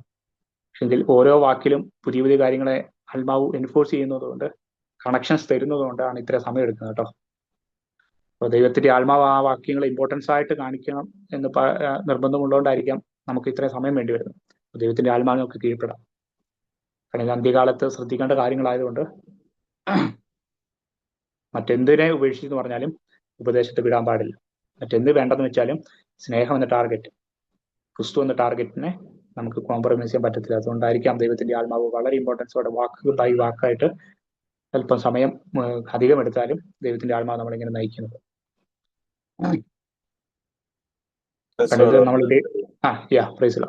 ഈ ക്രിസ്തു എന്ന ദൈവമർമ്മത്തിന്റെ പരിജ്ഞാനവും അതുപോലെ തന്നെ ഈ പത്യോപദേശം നമുക്ക് നൽകുന്ന ആ ഒരു സ്ഥിരതയും ഉറപ്പുമുണ്ട്. ക്രിസ്തു എന്ന ദൈവമർമ്മത്തിന്റെ പരിജ്ഞാനവും അതുപോലെ തന്നെ പത്യോപദേശത്താൽ ലഭിക്കുന്ന ആ ഒരു സ്ഥിരതയും ഉറപ്പുമുണ്ട്. അപ്പൊ ഇത് നമുക്ക് ഈ വേർതിരിച്ചറിയാൻ, വിവേചിച്ച് കിട്ടാനായിട്ട് ദൈവത്തിന്റെ ആത്മാവ് നമ്മളിൽ സദാ പരിവർത്തിക്കുന്നുണ്ട്. അപ്പോൾ നമ്മൾ എവിടെയാണ് ഇടറിപ്പോകുന്നതെന്ന് വെച്ച് കഴിഞ്ഞാൽ, നമ്മൾ ഈ എല്ലാം കേൾക്കുവാനായിട്ട് നമ്മുടെ ചെവി തുറക്കുമ്പോൾ നമുക്ക് പലതിലും അപകടങ്ങൾ ഉണ്ടാകാം. എന്ന് പറഞ്ഞാൽ നമുക്ക് എവിടെയാണെന്ന് വെച്ച് കഴിഞ്ഞാൽ ബലഹീന കഥാപാത്രങ്ങളെ വഴിതെറ്റാനിടയുണ്ട്. എക്സാമ്പിൾ പറഞ്ഞു കഴിഞ്ഞാൽ, ഈ വ്യാജത്തിന്റെ ആത്മാവ് വ്യാജം വിശ്വസിക്കാൻ നിൽക്കവണ്ണം ആ വ്യാജത്തിന്റെ ആത്മാവിനെ അയച്ചു എന്ന് പറയുന്നത് പോലെ, ഇപ്പൊ നമ്മൾ നോക്കുവാണെങ്കിൽ ഈ പെട്ടകം ഉണ്ടാക്കുന്നു, അല്ലെങ്കിൽ ഒരു പ്രത്യേക സ്ഥലം ഉണ്ടാക്കിയിട്ട് അവിടെ നമുക്ക് കർത്താവിനെ സ്വീകരിക്കാനായിട്ട് ഒരുങ്ങി വരുന്നു എന്നൊക്കെ പറയുന്നതും വിശ്വസിക്കുന്ന അനേകരെ നമുക്ക് കാണാൻ പറ്റും. അവരും കർത്താവിനെ സംബന്ധിച്ച് എരിവുള്ളവർ തന്നെയാണ്. പക്ഷെ എന്താണ് ഉണ്ടാകാത്തത്? ഈ സത്യം അവർക്ക് ഗ്രഹിക്കാൻ പറ്റുന്നില്ല. അപ്പോൾ ഇവിടെ ഞാൻ ചൂണ്ടിക്കാണിക്കുന്ന പോയിന്റ് എന്ന് പറയുന്നത്, ദൈവത്തിന്റെ ആത്മാവ് ഉള്ളിൽ വസിക്കുന്ന ദൈവമക്കൾക്ക് ഈ പത്യവചനം വേർതിരിച്ച് കിട്ടിയിട്ടുണ്ട്. പത്യവചനം എന്ന് പറയുന്നതിനകത്ത് വേറെ ഒന്നും അത് കലരാൻ അനുവദിക്കാത്ത വണ്ണം, അത് ക്രിസ്തുവിനെ അല്ലാതെ മറ്റെന്തിലേക്കെങ്കിലും ഫോക്കസ് ചെയ്യപ്പെടുന്നുണ്ടെങ്കിൽ, ഈ ക്രിസ്തു എന്ന് പറയുന്ന ആ മർമ്മം, അതാണ് നമ്മളെ ജീവിപ്പിക്കുന്നത്, അതാണ് നമുക്ക് ജീവൻ പകർന്നു തരുന്നത്. അപ്പൊ അതിൽ ഉറച്ചു നിൽക്കുവാൻ തക്കവണ്ണം വിശ്വാസത്തിന്റെ ഒരു സ്ഥിരത നമ്മളെ ഒരു സ്വസ്ഥതയിൽ എത്തിക്കുന്നുണ്ട്. ഈ പത്യവചനം എന്ന് പറയുന്നതിന്, ഞാനിപ്പോ ഇന്ന് നമ്മള് ഇവിടെ അസനിലൊരു മീറ്റിംഗിൽ അതിന്റെ കന്നഡ എന്ന് പറയുന്നത് സ്വസ്ഥ ബോധന എന്നാണ്. അപ്പൊ ഞാൻ ചിന്തിച്ചപ്പോ സ്വസ്ഥ ബോധന, ഈ പത്യവചനം എന്ന് പറയുന്നതിന്റെ കന്നഡ സ്വസ്ഥ ബോധന എന്ന് പറഞ്ഞാൽ നമ്മളെ ഒരു സ്വസ്ഥതയിലേക്ക് ഇത് എത്തിക്കുക ചെയ്യുന്നത് കേട്ടോ. അപ്പൊ ഇതാണ് നമുക്ക് ലഭിച്ചിരിക്കുന്ന വചനം. അപ്പൊ ഈ ഉപദേശ രൂപത്തെ നമ്മൾ മുറുക്ക പിടിച്ചുകൊണ്ട് ക്രിസ്തുവിനെ തന്നെ നോക്കി നമ്മൾ മുന്നോട്ട് പോകുമ്പോൾ ദൈവം നമുക്ക് ആവശ്യമുള്ള എല്ലാം നമ്മുടെ അടുത്ത് എത്തിച്ചു തരുക ചെയ്യുന്നത്. അപ്പൊ ഇന്നലെ ചേസ് ബ്രദർ ചൂണ്ടിക്കാണിച്ചൊരു കാര്യമുണ്ട്. ആ കാര്യം എന്ന് പറഞ്ഞു കഴിഞ്ഞാൽ, നമ്മൾ ഈ ഡോക്ടറിൻ കൂടുതൽ അറിയുന്നതല്ല, ക്രിസ്തുവിന്റെ ജീവനെ അനുഭവിക്കുന്നതാണ് ശരിക്കും പറഞ്ഞു കഴിഞ്ഞാൽ ഉള്ള ഒരു ക്രിസ്തീയ ജീവിതത്തിന്റെ ആ ഒരു അന്തസത്ത എന്ന് പറയുന്നത്. ഡോക്ടറിൻ നല്ലതാണ്, പക്ഷെ ആ ഡോക്ടറിൻ നമ്മൾ മനസ്സിലാക്കുമ്പോൾ പോലും ക്രിസ്തുവിന്റെ ജീവനെയും കൂടി നമ്മൾ അനുഭവിക്കണം. ആ ക്രിസ്തുവിന്റെ ജീവൻ നമ്മൾ അനുഭവിക്കുമ്പോൾ മാത്രമേ ഉള്ളൂ ഇതിൽ നമുക്ക് മുന്നോട്ട് പോകാൻ പറ്റുള്ളൂ. എങ്കിലേ ഉള്ളൂ നമ്മൾ ജീവന്റെ സമൃദ്ധി, ജീവൻ അനുഭവിക്കുന്നവരേ ഉള്ളൂ ജീവന്റെ സമൃദ്ധിക്ക് വേണ്ടി വാഞ്ചിക്കുന്നുള്ളൂ. ജീവന്റെ സമൃദ്ധിക്ക് വാഞ്ചിക്കുമ്പോൾ നമ്മൾ വേറെ എങ്ങും അല്ല പോകുന്നത്, നമ്മൾ ക്രിസ്തുവിലേക്ക് തന്നെയാണ് ചെല്ലുന്നത്. അപ്പൊ ഇത് ഇല്ലാതെ വരുമ്പോൾ എന്താ സംഭവിക്കാന്ന് വെച്ച് കഴിഞ്ഞാൽ പിന്നെ എന്നുള്ളത് നമ്മൾ കഴിച്ച ആ ഫ്രൂട്ടിന്റെ എഫക്റ്റ് ആയിട്ട് പിന്നെ ജീവൻ അനുഭവിക്കാത്തവനും ആത്മീയനായിട്ട് നമ്മളുടെ കൂടെ ഉണ്ട്. അല്ലെങ്കിൽ നമ്മുടെ സഭയ്ക്കകത്തോ അല്ലെങ്കിൽ ചുറ്റുമോ അല്ലെങ്കിൽ നമ്മളെക്കാൾ എരിവോടുകൂടെ പ്രവർത്തിക്കുന്നവരെ നമുക്ക് കാണാൻ പറ്റും. പക്ഷെ പ്രശ്നം എവിടെയാന്ന് പറഞ്ഞു കഴിഞ്ഞാൽ അവിടെയെല്ലാം ഈ ബുദ്ധി വെച്ചിട്ട് നമ്മൾ ഇതിനെ അടയ്ക്കുക. ഈ ബുദ്ധിയിൽ നിന്നാണ് ഇതിനെ സോർട്ട് ചെയ്യുന്നത്. അത് ആർക്കും ഗുണപ്പെടുന്നില്ല, അവർക്കും ഗുണപ്പെടുന്നില്ല, കേൾവിക്കാർക്കും ഗുണപ്പെടുന്നില്ല. ഇതൊട്ട് ജീവനില്ലാത്ത ഒരവസ്ഥയിലേക്ക് തന്നെ നമ്മളെ കൊണ്ടുപോകണം. അപ്പൊ ജീവനില്ലാതെ ക്രിസ്തീയ ജീവിതം ജീവിക്കാൻ പറ്റത്തില്ല. ക്രിസ്തു നമ്മളിൽ ജീവനായി വരണം. ആ ജീവനെ അനുഭവിക്കണമെങ്കിൽ നമുക്ക് ഏറ്റവും മർമ്മപ്രധാനമായത് നമുക്ക് കിട്ടിയിട്ടുണ്ട്. അതെന്താണ്? ക്രിസ്തുവിനെ തന്നെ തന്നു, പത്യോപദേശം നമുക്ക് തന്നു, ആത്മാവിനെ നമുക്ക് തന്നു. അപ്പോൾ അവിടെ നമ്മൾ ആ സ്വസ്ഥത അനുഭവിക്കാനും കൂടി നമ്മൾ ആഗ്രഹിക്കുകയും ആ കൃപയ്ക്കായിട്ട് നമ്മൾ കർത്താവിന്റെ അടുക്കൽ തന്നെ നമ്മൾ വീണ്ടും വീണ്ടും നമ്മളെ ഏൽപ്പിക്കുകയും കൂടി ചെയ്യുമ്പോൾ നമുക്ക് ആ സ്ഥിരത ഉണ്ടാവും, സമാധാനം ഉണ്ടാവും. ആ സമാധാനമാണ്, ജോയിയാണ്. നേരത്തെ ബ്രദർ പറഞ്ഞപ്പോൾ ജോയും എൻജോയ്മെന്റും തമ്മിലുള്ള വ്യത്യാസം എന്റെ ഉള്ളിൽ പറയായിരുന്നു. ജോയി എന്ന് പറയുന്ന പരിശുദ്ധാത്മാവ് തരുന്നു, എൻജോയ്മെന്റ് എന്ന് പറയുന്നത് എന്റെ സന്തോഷമാണ്. ജോയി എന്നാണ് എനിക്ക് അന്നേരം സ്പ്ലിറ്റ് ചെയ്ത് കിട്ടിയത്, എന്റെ ജോയി. അപ്പൊ എന്റെ സന്തോഷം നോക്കിയാണ് ഞാൻ അതിന് പോകുന്നത്, എന്റർടൈൻമെന്റുകൾക്കും മറ്റു കാര്യങ്ങൾക്കും. അത് നമ്മുടെ ആ സാധാരണ ജഡത്തിലുള്ള മനുഷ്യനെ മാത്രമേ സന്തോഷിപ്പിക്കാൻ പറ്റുന്നുള്ളൂ. ഒരിക്കലും അതിന്റെ ആത്മാവിന്റെ ആനന്ദം നമ്മൾ അനുഭവിക്കുന്നില്ല. അപ്പോൾ ദൈവരാജ്യം എന്ന് പറയുന്ന നീതിയും സമാധാനവും പരിശുദ്ധാത്മാവിൽ സന്തോഷവും നമ്മുടെ ഉള്ളിൽ അനുഭവിക്കുമ്പോഴേ ഉള്ളൂ നമ്മൾ വീണ്ടും വീണ്ടും അതിന് വാഞ്ചിക്കുന്നുള്ളൂ. വീണ്ടും വീണ്ടും നമ്മൾ വചനം എന്താണെന്നും ദൈവത്തിന്റെ ജീവൻ എന്താണെന്നും തേടി തേടി പോകുന്നു. അപ്പോൾ ഇത് നമുക്ക് ഈ പറഞ്ഞ അപകടങ്ങളിൽ നിന്ന് രക്ഷപ്പെടാനും നമുക്ക് നമ്മളെ തന്നെ സൂക്ഷിക്കുവാനായിട്ട് നമുക്ക് കർത്താവിന്റെ കരങ്ങളിൽ കൊടുക്കാനും സാധിക്കും. ജീവൻ നമ്മൾ അനുഭവിക്കാനായിട്ട് നമ്മൾ ആഗ്രഹിക്കണം, ധാരാളമായിട്ട് അവങ്കിലേക്ക് തന്നെ ചെല്ലണം. കർത്താവ് പറഞ്ഞിട്ടുണ്ടല്ലോ, സമൃദ്ധമായിട്ട് അത് തരുമെന്ന് പറഞ്ഞിട്ടുണ്ട്. അപ്പോ അതിനായിട്ട് ദൈവം നമ്മളെല്ലാവരും അനുഗ്രഹിക്കട്ടെ.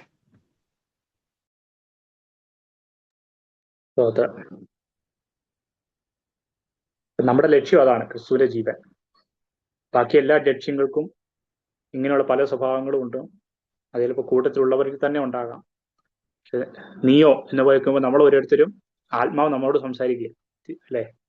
ദേവസ്വം പറഞ്ഞ പോലെ നമ്മളെ എന്തിനേക്ക് വിളിച്ചിരിക്കുന്നു, നീയോ?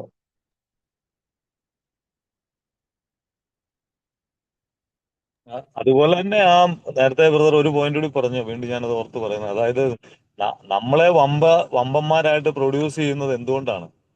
ക്രിസ്തു എന്താണ് ക്രൂശിൽ നമുക്ക് ചെയ്തെന്ന് കാണാത്തത് കൊണ്ടാണ് അങ്ങനെയുള്ള ശുശ്രൂഷകരും ശുശ്രൂഷയും ഉയർന്നു വരുന്നത്. ഞാൻ എൻ്റെ വിശ്വാസത്തിന്റെ ആദ്യ കാലത്ത് 2018 സമയങ്ങളിലൊക്കെ ഞാൻ ഇവിടെ പോവായിരുന്നു, നമ്മുടെ എം എ വർഗീസ് ആ ചർച്ചിൽ. ഞാനും അതിനെയും കൂടി വെളുപ്പിന് എഴുന്നേറ്റ് പോകും, 3 മീറ്റിങ്ങുകളും ഒക്കെ അറ്റൻഡ് ചെയ്യും. അത് കഴിഞ്ഞ് പൊടിയും തൂത്തിട്ട് അവിടുന്ന് വരുള്ളൂ. അതെന്ന് വെച്ചാൽ വചനം കേൾക്കാനുള്ള ഇഷ്ടം കൊണ്ട് പോകുന്ന. പക്ഷെ ഒരു ദിവസം ദൈവത്തിന്റെ ആത്മാവ് തന്നെ പുള്ളി ഈ പ്രസംഗിച്ചുകൊണ്ടിരുന്നപ്പോൾ എനിക്ക് അത് ചൂണ്ടിക്കാണിച്ചു തന്നു. ഇത് ദൈവത്തിന്റെ ആ ഒരു ഇഷ്ടപ്രകാരം അല്ലല്ലോ ഈ പ്രസംഗം, ഇതിൽ എന്തോ ഡിഫറൻറ്റ് ഉണ്ടല്ലോ. ഞാനന്ന് എൻ്റെ ഒരു തുടക്കകാലമാണ്, എങ്കിൽ പോലും ദൈവത്തിന്റെ ആത്മാവ് വളരെ വ്യക്തമായിട്ട് അത് കാണിച്ചു തന്നു. പുള്ളി പറഞ്ഞ ആ ഒരു സംഭാഷണത്തിലുള്ള പോഷ്ക്ക് എന്താണ്, ആ വമ്പത്തരം എന്താണെന്നുള്ളത്. അപ്പൊ ഈ ക്രിസ്തുവിനേക്കാൾ ഉയർത്തുന്ന ശുശ്രൂഷകന്മാരുണ്ടെങ്കിൽ നമ്മൾ ആ സഭയൊക്കെ വിട്ടിട്ട് അന്നേരം ഓടുക എന്നുള്ളതേ ഉള്ളൂ. അവിടെ എത്ര വലിയ മനുഷ്യബന്ധങ്ങൾ ഉണ്ടെങ്കിലും, അവിടെ എന്തെല്ലാം തരത്തിലുള്ള നമ്മളെ എന്റർടൈൻ ചെയ്യിപ്പിക്കുന്ന കാര്യങ്ങൾ ഉണ്ടെങ്കിലും നമ്മൾ വിട്ട് ഓടുക. ജീവനെയാണ് അന്വേഷിക്കുന്നെങ്കിൽ അത് നമുക്ക് ഈ നേരത്തെ പറഞ്ഞ പോലെ നമുക്ക് അത് ആ സൗമ്യതയുടെയും എല്ലാം ആ ഒരു ഇത് ചെറിയ ചർച്ചകളിലാണെങ്കിലും, ഇപ്പൊ നമ്മുടെ ചർച്ചകളിലൊന്നും ജനങ്ങളില്ല, മ്യൂസിക് ഇല്ല, പക്ഷെ നമുക്ക് ജീവനെ നമുക്ക് സന്തോഷത്തോടെ നമുക്ക് ജീവൻ അനുഭവിക്കാൻ പറ്റുന്നുണ്ട്. അപ്പൊ അതിനെ നമ്മൾ അന്വേഷിച്ചാൽ മതിയല്ലോ. സ്തോത്രം.